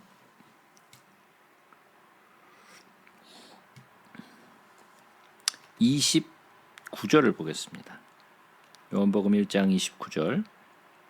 이튿날 요한이 예수께서 자기에게 나아오심을 보고 이르되 보라 세상 죄를 지고 가는 하나님의 어린 양이로다 그랬어요.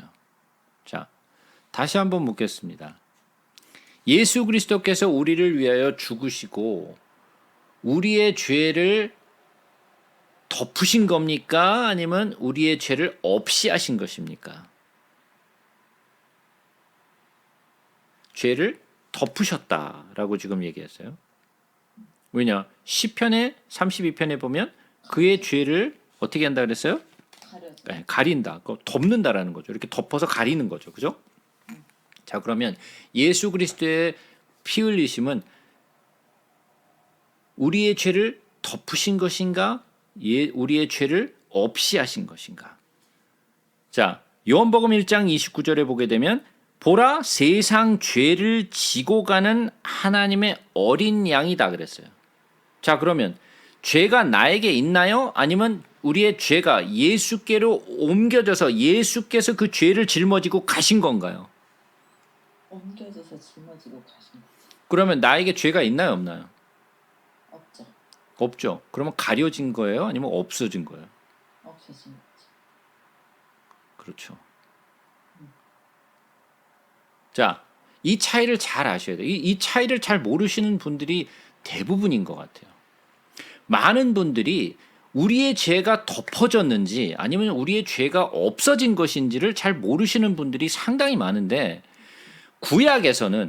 구약에서의 제사를 통해서 매년 대속죄일 그리고 또 속죄제를 드림으로써 그들의 죄는 동물의 피로써 그들의 죄가 가려진 거예요. 덮어진 거예요. 그것은 구약의 사건이에요. 구약에서는 죄가 없어진 것이 아니라 그 죄가 덮어진 거였어요. 그러니까 죄가 없어진 것이 아니라 죄가 그냥 덮어진 거니까 그 죄는 계속 남아있어요, 없어요? 남아있어요. 네, 죄는 계속 남아있는 거죠. 그걸 계속 덮어져서 가려진 것 뿐이니까. 마치 눈이 왔어요. 눈이 와서 이 더러운 것들을 덮어놨어. 그러면 눈이 오면 눈이 그 모든 더러운 것들을 덮어서 하얘니까 아무것도 안 보이겠죠. 그런데 눈이 녹으면 그 눈 아래에 있었던 그 더러운 것들이 그냥 다시 드러나겠죠. 네. 그죠? 없어진 게 아니니까 그냥 눈으로 덮었던 것 뿐이니까. 그죠? 그러니까 그 더러운 것은 계속 남아 있는 거예요. 그냥 덮어서 보이지 않게 한 것뿐이 예쁘게 할 수는 있겠지만 그 눈이 녹아버리면 그 더러운 것이 다시 드러나는 것처럼 구약 속에서의 그 속죄는 죄가 없어진 것이 아니라 죄가 덮어진 사건이었어요. 그러나 예수 그리스도의 십자가의 사건을 통해서 예수 그리스도는 우리의 죄를 지고 가버리셨어요. 예수 그리스도의 십자가의 피로 말미암아 그 피는 우리의 죄를 덮는 것이 아니에요. 그것은 우리의 죄를 덮어서 그냥 가려지는 것이 아니라 그 죄를 가지고 가버리셨어요. 그러니까 더 이상 우리에게 죄는 더 이상 없게 된 거예요. 자, 그러면 우리는 죄가 하나도 없이 그럼 완전한가? 그렇지 않죠? 그렇지 않죠. 예? 우리의 원죄는 사라졌어요. 우리의 원죄는 사라졌지만 우리가 육신을 가지고 있는 동안에는 우리는 계속 죄를 짓죠. 그래서 육신의 죄는 계속해서 남아 있어요. 그죠? 우리가 육으로도 혼으로도 죄를 지을 수 있어요. 그죠? 그 죄는 남아 있어요. 예수 그리스도의 피는 우리의 영적인 죄와 원죄와 우리의 모든 혼과 육의 죄를 단 한 번에 다 사하셨어요. 그래서 가져가 버리셨어요. 그런데 우리는 또 육체를 가지고 있고 혼을 가지고 있는 동안에는 계속해서 그 죄를 또 짓죠. 그래서 우리는 또 회개를 하고 그 죄는 또 씻겨져 나가죠. 그래서 이것은 덮어지는 것이 아니라 이것은 그냥 없어져 버리는 거예요. 이것은 가려지는 것이 아니에요. 그냥 없어져 버리는 거죠. 그래서 이걸 확실하게 아셔야 돼요. 예수 그리스도의 피는 우리의 죄를 덮는 피가 아니라 우리의 죄를 완전히 가지고 가버리셨어요. 예수 그리스도가 그 죄를 지고 가버리셨어요. 그래서 예수 그리스도의 피는 절대로 우리의 죄를 덮는 것이 아니라 우리의 죄를 완전히 씻고 가셨다는 거예요. 그래서 다시 한번 히브리서 9장 내용을 보시게 되면 26절에 보시면 이런 말씀을 다시 한번 볼 수 있어요. 그리하면 그가 세상을 창조할 때부터 자주 고난을 받았어야 할 것이로되 이제 자기를 단번에 제물로 드려 죄를 없이 하시려고. 죄를 없이 한다는 건 뭐예요? 죄를 그냥 가져가 버리신 거예요. 그냥 씻어가 버린 거예요. 그러니까 죄가 덮어진 게 아니죠. 죄가 덮어졌으면 어떻게 해요? 계속 남아 있겠죠. 그냥 덮어진 거니까. 덮어진 것이 아니라 죄를 가져가 버리셨기 때문에 죄를 없이 하시려고 없어진 거예요. 세상 끝에 나타나셨느니라. 그래서 우리의 모두는 한 번 죽는 것은 사람에게 정해진 것이요. 혹시 뭐 죽지 않는 사람 있나요? 없죠. 다 죽죠. 뭐 돈이 많든지 없든지, 무슨 명예가 있든지 없든지, 뭐 잘생겼든지 못생겼든지 다 태어나면 다 죽어요. 아무도 이것은 뭐 부인할 수 없는 진리죠. 우리는 태어나면 다 죽어야 되는 거예요. 모든 생물은 다 똑같아요. 그죠? 그런 것처럼 살아있는 것은 다 태어남이 있으면 죽는 것이 정해져 있어요. 근데 그 죽음 다음에는 뭐가 있다? 심판이 있다라는 거예요. 그것을 믿든지 안 믿든지, 뭐 믿는 사람도 있고 안 믿는 사람도 있죠. 뭐 그 죽으면 다 끝이지 무슨 심판은 무슨 심판 하는 사람들도 수도 없이 많이 있어요. 그러나 그들이 믿든지 안 믿든지 이것은 정해진 거예요. 죽으면 심판이 꼭 있다. 마치 우리가 태어나면 모두가 다 죽는 것처럼 그 죽는 것 다음에 심판이 있는 것도 진리라는 거죠. 죽는 것이 진리인 것처럼 죽은 뒤에 심판이 있는 것도 진리라는 거예요. 이와 같이 그리스도도 많은 사람의 죄를 담당하시려고 단번에 들이신 바 되셨고 구원에 이르게 하기 위하여 죄와 상관없이 자기를 바라는 자들에게 두 번째 나타나시리라. 그것은 예수 그리스도의 재림을 얘기하고 있는 거죠. 그래서 다시 오신다라는 거죠. 10장 율법은 장차 올 좋은 일의 그림자일 뿐이요 참 형상이 아니므로 해마다 늘 드리는 같은 제사로는 나오는 자들을 언제나 온전하게 할 수 없느니라. 제가 지금 여지껏 계속 말씀드린 거죠. 율법은 동물의 피로 드렸던 것이기 때문에 우리의 죄를 없이 할 수도 없고 이것은 완전하지 않은 것이기 때문에 그것은 모양, 즉 장차 올 좋은 일의 그림자. 그 그림자는 뭐예요? 그림자는 율법이고 실제는 뭐예요? 예수 그리스도의 십자가의 사건이죠. 그게 완전한 거니까. 그죠? 그래서 율법의 행위는 참 형상이 아니고 그림자일 뿐이니까 해마다 늘 드리는 것 같은 제사로는 나오는 자들을 언제나 온전하게 할 수 없다. 왜? 죄를 사할 수 없으니까. 그죠? 그렇지 아니하면 섬기는 자들이 단번에 정결하게 되어 다시 죄를 깨닫는 일이 없으리니 어찌 제사 드리는 일을 그치지 아니하였으리요. 그러나 이 제사들은 해마다 죄를 기억하게 하는 것이 있나니 이는 황소와 염소의 피가 능히 죄를 없이 하지 못함이라. 제가 좀 전에 계속 말씀드렸던 거죠. 죄를 덮었던 것이 죄를 없이 한 것이 아니니까 계속 죄가 있었던 거죠. 그죠? 그러므로 주께서 세상에 임하실 때에 이르시되 하나님이 제사와 예물을 원하지 아니하셨고 오직 나를 위하여 한 몸을 예비하셨도다. 번제와 속죄제는 기뻐하지 아니하시나니 이에 내가 말하기를 하나님이여 보시옵소서 두루마리 책에 나를 가리켜 기록된 것 같이 하나님의 뜻을 행하러 왔나이다. 그러니까 구약 속에 나와 있는 모든 내용은 누구에 관한 내용이라는 거예요? 예수에 관한 내용이라는 거죠. 구약의 모든 내용이 예수에 관한 이야기라는 거예요. 그러면 신약은 당연히 예수의 이야기죠. 그러면 요한계시록은 다시 오실 예수, 그리고 다시 오셔서 그 마지막에 어떻게 이 세상이 끝날 것인가에 대한 이야기잖아요. 그러니까 구약과 신약과 요한계시록에 이르기까지 예수가 빠진 것이 있어요? 없어요. 처음부터 끝까지 모두가 예수의 이야기예요. 그러면 우리들이 들어야 할 얘기가 뭐겠어요? 예수에 관한 이야기예요. 예수에 관한 이야기 이외에는 다룰 것이 없어요. 그러면 우리는 예수 다른 건 다 필요 없고 아버지도 필요 없고 성령도 필요 없고 예수만 알면 돼. 오직 예수. 맞는 말인가요? 예, 전혀 안 맞는 말이에요. 우리가 예수를 알아야 되는 이유는 뭐예요? 왜 우리가 예수의 지금 성경 전체가 다 예수에 관한 이야기인데 그럼 왜 우리는 예수만 알면 되지 뭐 딴 거 뭐 알아서 뭐해? 예? 전부 다 구약 신약 요한계시록 다 예수 얘기라며. 예?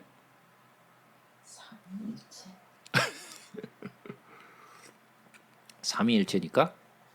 자, 제가 이거는 수도 없이 말씀드렸던 건데 다시 한번 정리해 볼게요. 예수님이 뭐라고 말씀하셨느냐? 나는 길이요 진리요 생명이라고 말씀을 하셨어요. 나로 말미암지 않고는 아버지께로 갈 자가 없다 그랬어요. 그죠? 자, 그러면 아버지께로 우리가 갈 수 있는 길은 오직 예수밖에 없어요. 예수를 통하지 않고서는 아버지께 갈 수가 없어요. 그죠? 그러니까 예수를 모르면 아버지께 갈 수 있는 길을 모르는 거야. 그죠? 그러면 성령은 뭐 하시는 거예요? 예수님에 대해서 증.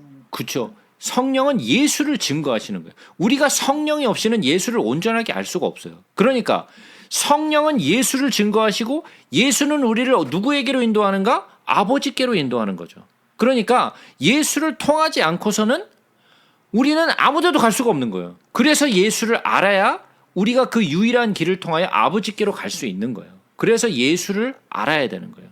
그래서 성령이 예수를 증거하시는 거고 말씀을 밝히시는 거고 그래서 성소에 아까 얘기했던 것처럼 오른쪽엔 떡상 왼쪽엔 금촛대 향단이 그 앞에 있죠. 자, 그 성소는 유리창이 있어요 없어요? 윈도우가 없어요. 거기에는 윈도우가 없어요. 캄캄해. 그러면 그 금촛대는 어디를 비추고 있나요? 떡상을 비추고 있죠. 맞은편에 있잖아요. 그죠? 물론 금촛대의 촛불은 모든 성소를 다 밝히죠. 그러나 지금 금촛대는 어디를 마주하고 있느냐면 떡상을 마주하고 있어요. 이렇게 질문을 했어야죠. 예? 뭐라고요? 어디를 비치느냐가 아니라 어디를 맞이하고 있냐라고 질문을 하셨어요. 아, 그러니까 이 금촛대는 어디를 비추는가 하냐면 이 떡상을 비춰요. 떡상 물론 성소를 다 비추지만 그 모양은 디자인을 가만히 보시면 떡상을 비추게 돼 있다라는 거예요. 물론 그 성소를 다 밝히지만 그래서 윈도우가 없이 창이 없이 그 모든 것을 밝히는 것은 뭐예요? 그것이 성령이 하시는 일이란 말이에요. 성령은 누구를 밝히신다고요? 예수 그리스도를 밝히신다고요. 그죠? 그 예수 그리스도의 위에 있는 12개의 떡. 그 떡은 뭐예요? 예수님이 뭐라 그랬었어요? 나는 하늘에서 내려온 산떡이요라고 말씀을 하시잖아요. 그러니까 우리가 그 떡을 먹어야 되는 거잖아요. 그죠? 그런 것처럼 여기서 얘기하고 있는 그 예수 그리스도는 그는 예수 그리스도가 우리를 아버지께로 인도하시는 유일한 길이에요. 그 길 이외에는 다른 샛길이 없어요. 다른 길이 없어요. 그래서 예수 그리스도에 대해서 기록된 것이죠. 그래서 지금 여기에 나와 있는 아까 5절부터 6절, 7절 여기에 이르기까지 시편 그 하나님이 제사와 예물을 원하지 아니하시고 오직 나를 위하여 한 몸을 예비하셨도다. 번제와 속죄제는 기뻐하지 아니하시나니라고 얘기했던 이 모든 것은 시편의 이야기죠. 시편의 40편 이야기고 그리고 또 이에 말하기를 내가 말하기를 하나님이여 보시옵소서 두루마리 책에 나를 가리켜 기록된 것이 같이 하나님의 뜻을 행하러 왔나이다 하신 것은 뭐예요? 이것은 예레미야서에 기록된 것이죠. 또 8절에 보니까 위에 말씀하시기를 주께서는 제사와 예물과 번제와 속죄제는 원하지 아니하시고 기뻐하지 아니하신다 하셨고 이는 다 율법에 따라 드리는 것이라. 그 후에는 말씀하시기를 보시옵소서 내가 하나님의 뜻을 행하러 왔나이다 하셨으니 그 첫째 것을 폐하시면 둘째 것을 세우려 하심이라. 자, 이 내용은 우리가 수도 없이 많이 이야기를 했던 거죠. 하나님은 모든 성경을 통해서 첫째 것이 폐해지고 둘째 것이 세워지는 것을 보여주셨어요. 그죠? 어둠을 창조하셨는데 그 어둠을 가르시고 빛으로 창조를 시작하시죠. 그죠? 그 다음에 영적인 존재를 먼저 창조하셨죠? 그리고 인간을 나중에 창조하셨어요. 근데 누가 세워지느냐? 나중에 것인 사람이 세워지죠. 다른 영적인 첫 번째 세워진 영적인 것들이 세워지는 것이 아니라. 그죠? 마찬가지로 모든 성경 속에 기록된 장자는 단 한 번도 선택된 적이 없어요. 모두가 차자가 선택되지 단 한 번도 장자가 선택된 적이 없어요. 장자가 선택된 것은 단 한 번. 언제죠?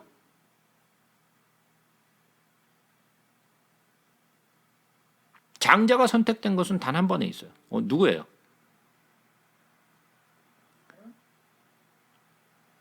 아론이 뭐 아니죠. 예수님은 장자셨잖아요. 응? 예수님이 장자셨잖아요. 그죠? 그러나 뭐라고 성경이 얘기해요? 그 예수님도 첫 번째 아담 그리고 마지막 아담이라고 하시죠. 예수님은 그 첫 번째 장자이시긴 하셨지만 그것도 마찬가지로 성경은 뭐라고 하냐? 첫째 아담과 마지막 아담이라고 이야기를 해요. 그죠? 그래서 단 한 번도 장자가 선택되는 적이 없어요. 항상 차자가 세워지죠. 그것이 여기 이 말씀이에요. 그 첫째 것을 폐하시면 둘째 것을 세우리 하심이라. 예수님도 마찬가지고 모든 것이 둘째가 세워지는 것은 모든 하나님의 약속, 언약이 이루어지는 것을 보여주고 있는 거죠.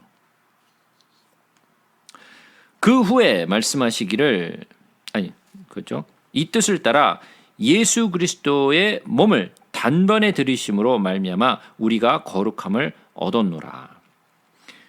제사장마다 매일 서서 섬기며 자주 같은 제사를 드리되 이 제사는 언제나 죄를 없게 하지 못하거니와. 제가 말씀드렸죠. 없이 하는 것이 아니라 죄를 덮었다라고 얘기했죠.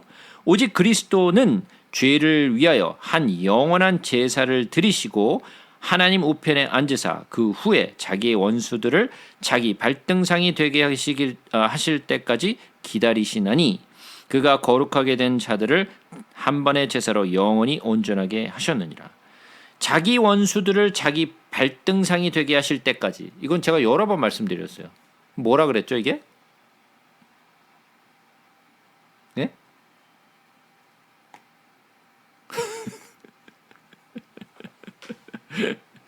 사람이 없으니까 답변할 사람이 없네. 자, 이것은 원수를 짓밟아 버린다는 이야기가 아니라고 얘기했죠. 원수된 우리를 발등상이 되기까지. 그 발등상은 그 계단과 보좌와 연결돼 있는 거라고 제가 말씀드렸죠. 그래서 그 원수들을 발등상이 되기까지 구원하시기까지 기다리신다라는 거죠. 그죠?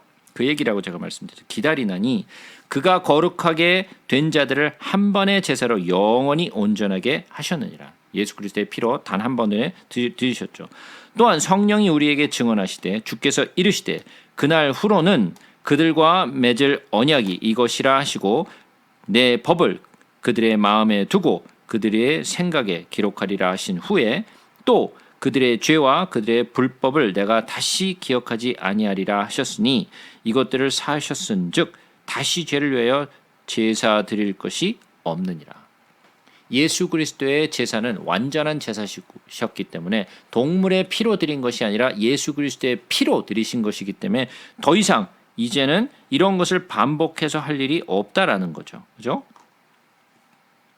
그러므로 형제들아 우리가 예수의 피를 힘입어 성소에 들어갈 담력을 얻었나니 그 길은 우리를 위하여 휘장 가운데로 열어놓으신 새로운 살 길이요 휘장은 곧 그의 육체니라. 자, 예수 그리스도가 십자가에서 죽으시니까 성전의 휘장이 위에서부터 아래로 찢어졌죠.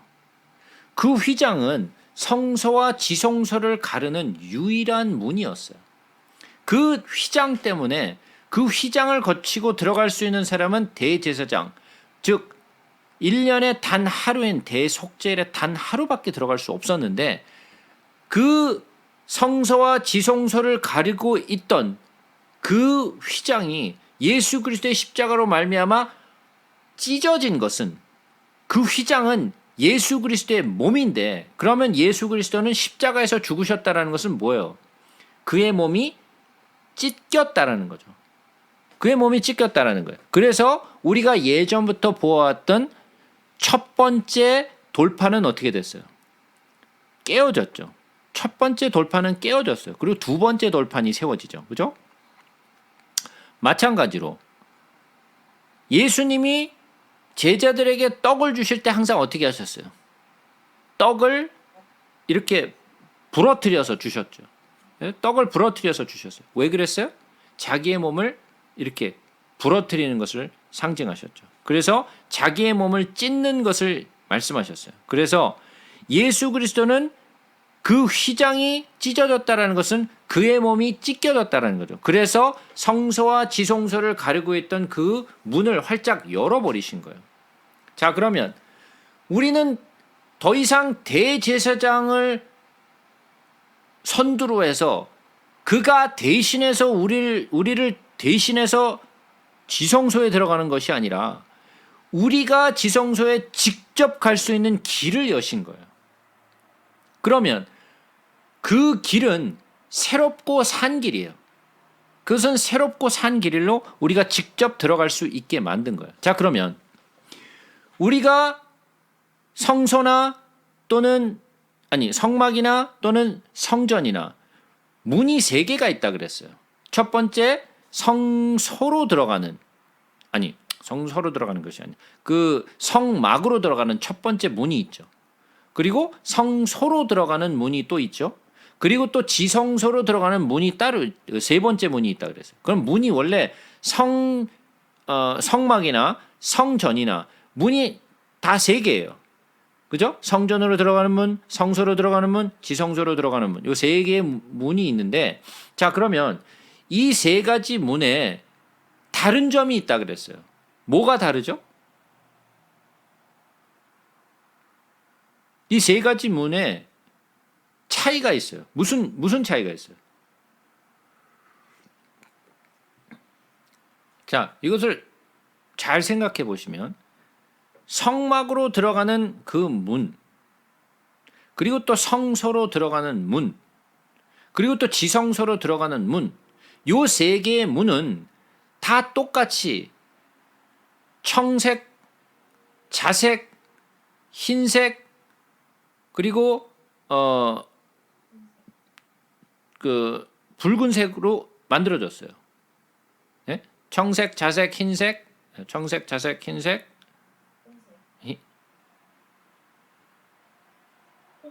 홍색. 여기 네 가지 실로 만들어져 있는데 성막으로 들어가는 문이나 성소로 들어가는 문에는 뭐가 없어요. 뭐가 없죠?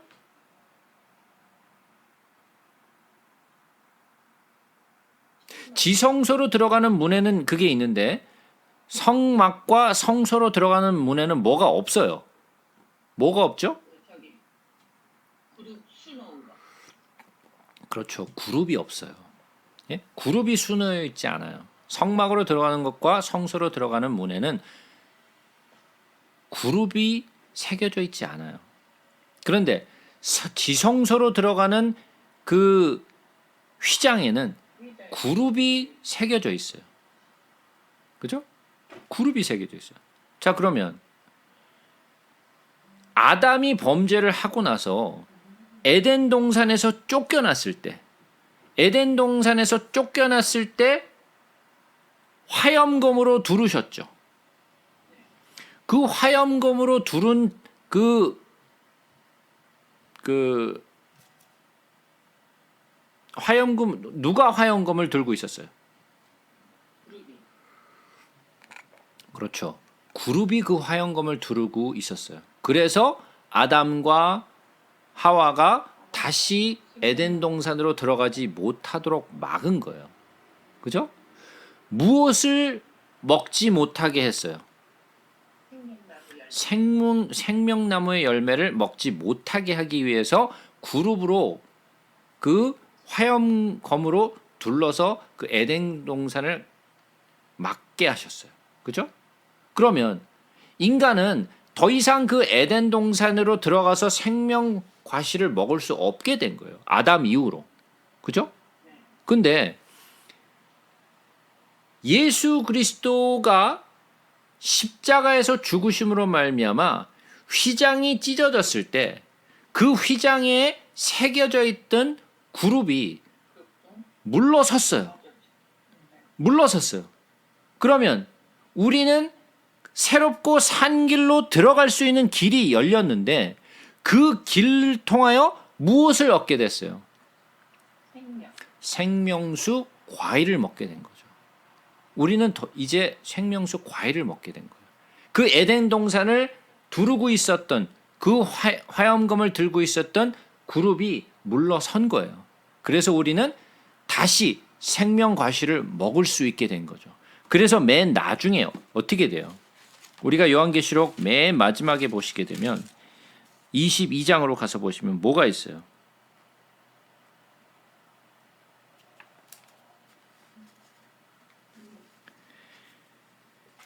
요한계시록 22장에 가서 보시면 이런 말이 있죠. 또 그가 수정같이 맑은 생명수의 강을 내게 보이니 하나님과 및 어린 양의 보좌로 나와서 길 가운데로 흐르더라. 강 좌우에 생명나무가 있어 12가지 열매를 맺되 달마다 그 열매를 맺고 그 나무 잎사귀들은 만국을 치유하기 위하여 있더라. 그랬죠. 예? 이제는 이 생명나무 과실을 이제는 먹을 수 있게 됐어요. 그래서 14절에 보시면 뭐라고 나오느냐? 자기 두루마기를 빠는 자들은 복이 있으니 이는 그들이 생명나무에 나아가며 문들을 통하여 성에 들어갈 권세를 받으려 함이로다. 우리는 뭐를 인지할 수 있어요? 생명나무로 들어가는 길이 열렸잖아요. 그죠? 누가 여신 거예요? 예수 그리스도가 여신 거죠. 예수 그리스도가 십자가에 죽으심으로 그 길을 열어주신 거예요. 그 길이 뭐예요? 새롭고 산 길, 새로운 산 길을 여신 거예요. 예수 그리스도의 십자가의 사건으로 말미암아, 그죠? 그래서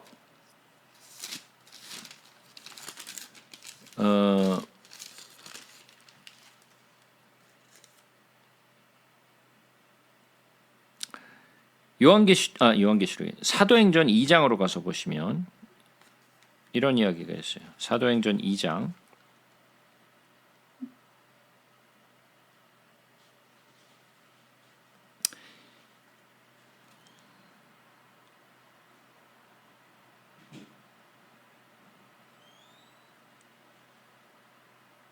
25절부터 봅니다. 다윗이 그를 가리켜 이르되 내가 항상 내 앞에 계신 주를 배웠으며 나로 요동하지 않게 하기 위하여 그가 내 우편에 계시도다. 그러므로 내 마음이 기뻐하였고 내 혀도 즐거워하였으며 육체도 희망에 거하리니 이는 내 영혼을 음부에 버리지 아니하시며 주의 거룩한 자로 썩음을 당하지 않게 하실 것이미로다.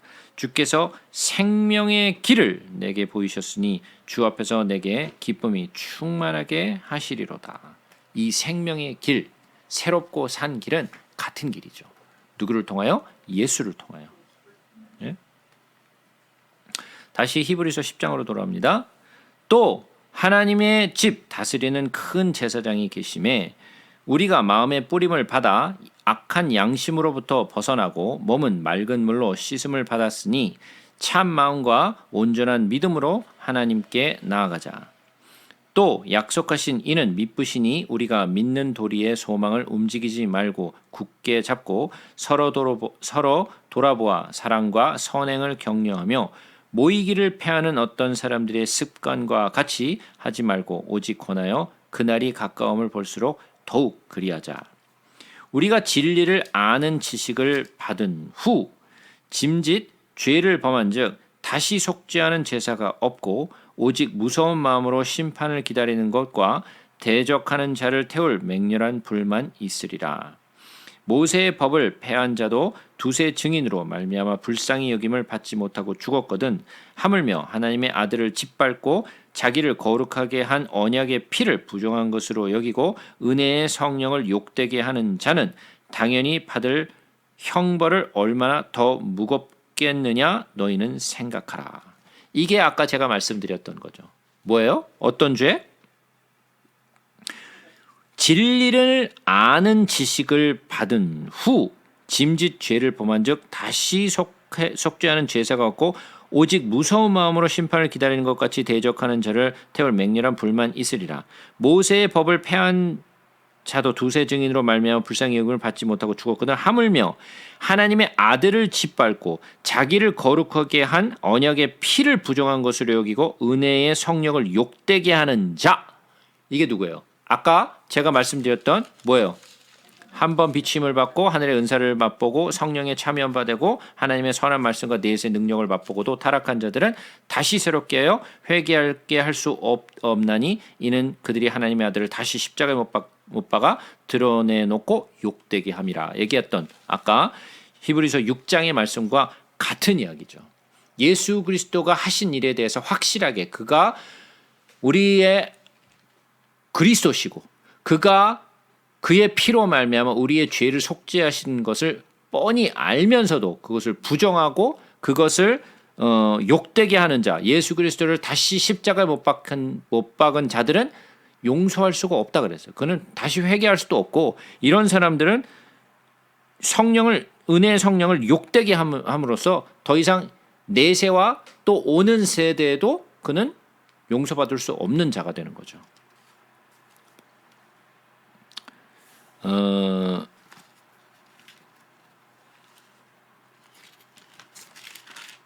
이것이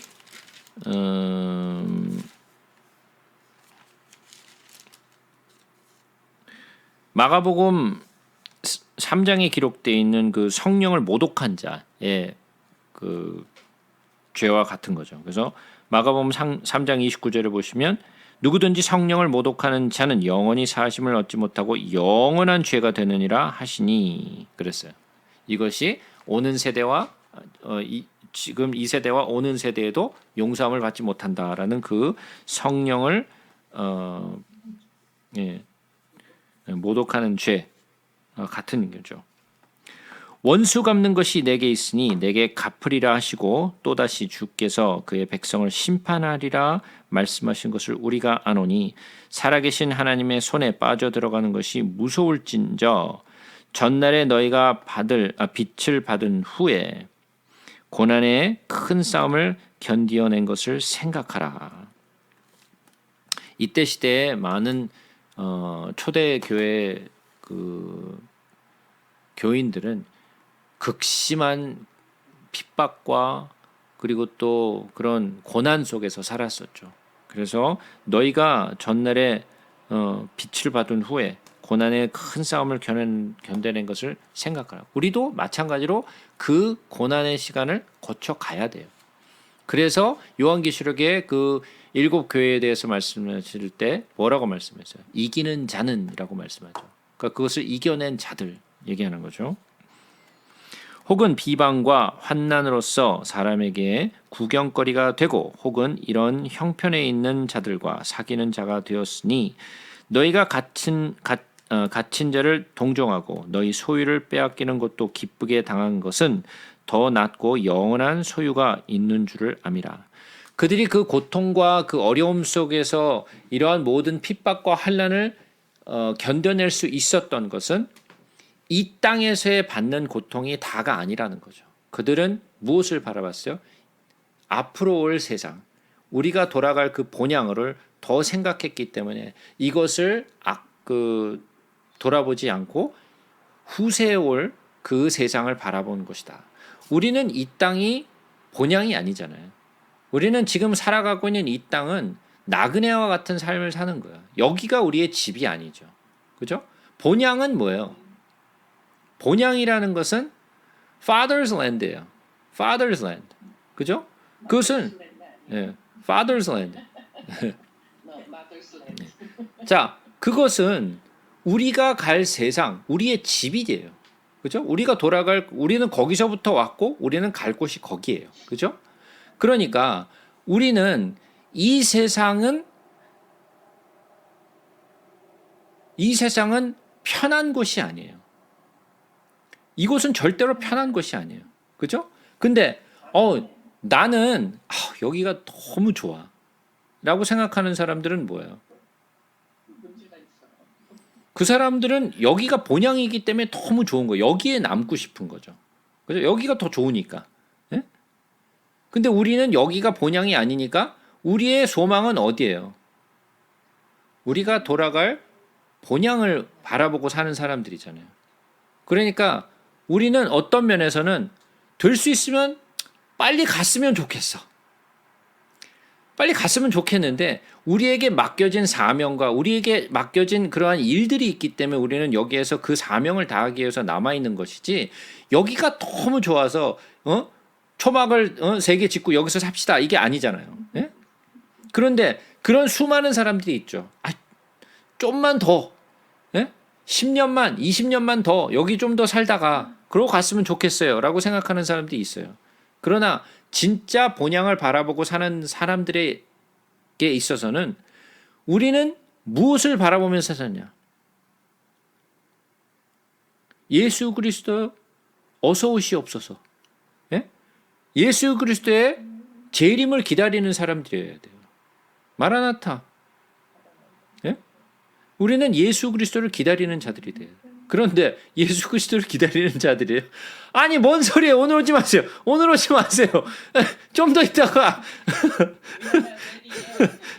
한 100년 뒤에 나 가고 난 다음에 오시든가 말든가 그건 나중에 오실 일이지 제가 살아있을 동안 오지 마세요. 예? 그건 뭐예요? 여기가 너무 좋다라는 거지. 예? 예수 그리스도를 기다리는 사람들의 삶이 아니죠. 그런데 진짜 예수 그리스도를 바라보고 본향을 바라보고 사는 사람들에 있어서는 언제나 내가 집으로 돌아갈까 늘 그것을 바라면서 사는 사람들이라는 거죠. 자, 계속해서 봅니다. 그러므로 너희 담대함을 버리지 말라. 이것이 큰 상을 얻게 하느니라. 너에게 인내가 필요함은 제가 아까 말씀드렸죠. 믿음은 무엇을 동반한다? 오래 참음, 인내를 동반한다 그랬어요. 이것은 따로 떨어져 있는 것이 아니라 동전의 양면성 같은 거라 그랬죠. 믿음은 인내를 그리고 또 오래 참음을 동반하는 거예요. 같이 가는 거예요. 그래서 너희에게 인내가 필요함은 너희가 하나님의 뜻을 행한 후에 약속한 것을 받기 위함이라. 잠깐 후면 오실 이가 오시리니 지체하지 아니하시리라. 나의 의인은 믿음으로 말미암아 살리라. 또한 뒤로 물러가면 내 마음이 그를 기뻐하지 아니하리라. 자, 의인은 믿음으로 말미암아 살리라. 자, 의인은 믿음으로 말미암아 살리라. 이게 뭔 얘기예요? 예? 어디에 나온 얘기예요? 예? 예, 어디에 나온 얘기예요?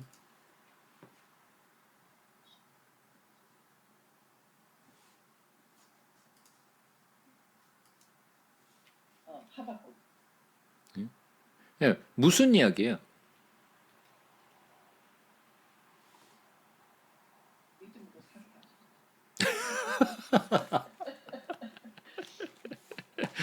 믿음으로 살아라. 믿음으로 살아라 이거예요? 다른 거 믿지 말고 믿음으로 살아라. 자, 그러면 하박국은 무슨 얘기예요? 예? 하박국은 무슨 얘기였어요? 예, 하박국 우리 한번 가볼까요? 하박국은 무슨 내용이에요? 바벨론에 있을 때 소망을 얘기해준다. 아니 지금 하박국은 무슨 내용으로 부르짖었어요? 살려달라고.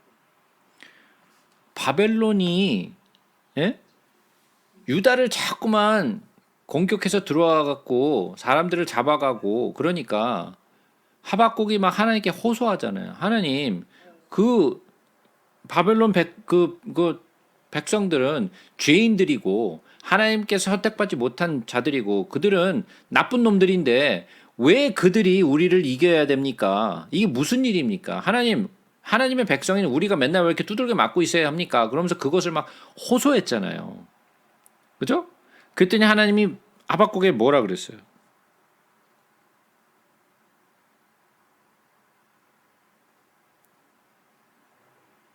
이런 얘기를 하시죠. 여호와께서 내게 대답하여 이르시되 너는 이 묵시를 기록하여 판에 명백히 새기되 달려가면서도 읽을 수 있게 하라.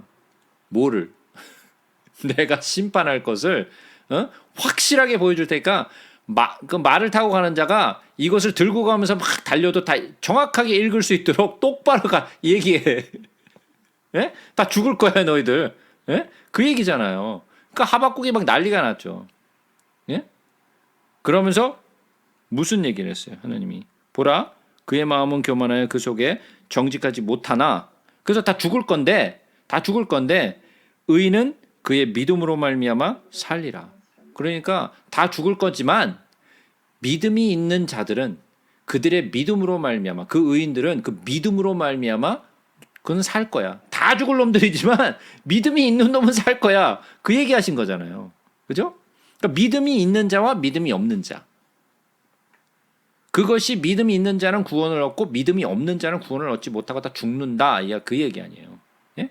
그 얘기를 하신 거란 말이에요. 하박국에서. 여기서도 마찬가지예요. 나의 의인은 믿음으로 말미암아 살리라. 예, 난 교회 열심히 다녔어. 나는 장로야, 나는 권사야, 나는 전도사야, 나는 목사야. 이거 갖고 구원받는 게 아니라 직분이나 교회를 얼마나 다녔느냐, 얼마나 충성했느냐로 구원을 받는 게 아니라 믿음이 있어서 예수 그리스도를 진짜 믿는 믿음이 있어서 정말 예수 그리스도로 말미암아 그 믿음을 확인받고 성령을 받은 자는 살 것이요. 그의 직분이 뭐든지 그가 하는 일이 무엇이든지 얼마나 교회를 나왔든지 상관이 없이 믿음 있는 자는 구원을 얻을 것이고 믿음 없는 자는 구원을 얻지 못하는 거죠. 그러니까 우리가 내세울 게 뭐예요? 믿음이에요. 네, 믿음밖에 없어요. 우리가 내세울 건 믿음밖에 없어요. 그죠? 내가 예수 그리스도를 믿는 그 믿음으로 나는 구원을 얻는 거지 다른 것 갖고 구원을 얻는 게 아니에요. 얼마나 내가 헌금을 많이 했느냐, 내가 봉사를 얼마나 열심히 했느냐, 내가 새벽 기도를 나가고 예배를 얼마나 열심히 드렸느냐, 내가 기도회를 나가고 내가 얼마나 그 집회를 쫓아다녔냐, 그거 갖고 구원받는 거 아니라는 거예요. 예수 그리스도를 믿는 믿음으로 그 믿음으로 말미암아 우리가 의인이라 칭함을 얻고 우리가 그 믿음으로 말미암아 성령을 받고 그것으로 구원받는 거지 내가 무엇을 해갖고 그거 갖고 받는 거 아니라는 거죠. 그러니까 믿음으로 말미암아 의인은 믿음으로 말미암아 살리라 하는 얘기가 바로 그 얘기예요. 그러니까 다른 것 갖고 뭐 구원을 얻느니 맞느니 그런 얘기 하지 말라는 거예요. 의인은 믿음으로 말미암아 살리라. 그 얘기가 바로 그 얘기죠. 우리는 뒤로 물러가 멸망할 자가 아니요 오직 영혼을 구원함에 이르는 믿음을 가진 자니라. 자, 이게 바로 그 얘기죠. 믿음. 우리는 믿음으로 말미암아 구원을 얻는 거지 다른 것 갖고 구원을 얻는 게 아니야. 우리의 행위나 우리의 어떤 무엇으로도 우리는 구원받을 수 있는 길이 없어요. 오직 예수 그리스도를 믿는 그 믿음 하나 그거 갖고 구원받는 거예요. 그죠? 그래서 이것은 뭐예요? 은혜죠. 믿음으로 구원을 얻는 거니까 아무것도 한 것도 없는데 그냥 믿음으로써 그냥 구원을 얻으니까 우리는 은혜인 거예요. 예? 내 행위가 내가 뭐 어떠한 것으로 뭐 한 것도 없이 그냥 믿음으로써 얻은 거니까. 그죠? 그래서 지금 이 히브리서에서 지금 그 이스라엘 백성들을 지금 이렇게 얘기하는 것이 뭐냐? 너희들이 얘기하고 있는 모세나 아브라함이나 대제사장이나 율법이나 너희들이 말하는 모든 이런 것들로 인하여 너희들이 구원받는 거 아니다. 그런 것들은 다 그냥 예표일 뿐이고 그것은 다 그림자일 뿐이지 진짜의 그 구원은 예수 그리스도를 믿는 믿음으로 말미암아 얻는 것이다라는 것을 지금 호소하고 있는 거예요. 그래서 여기까지 오늘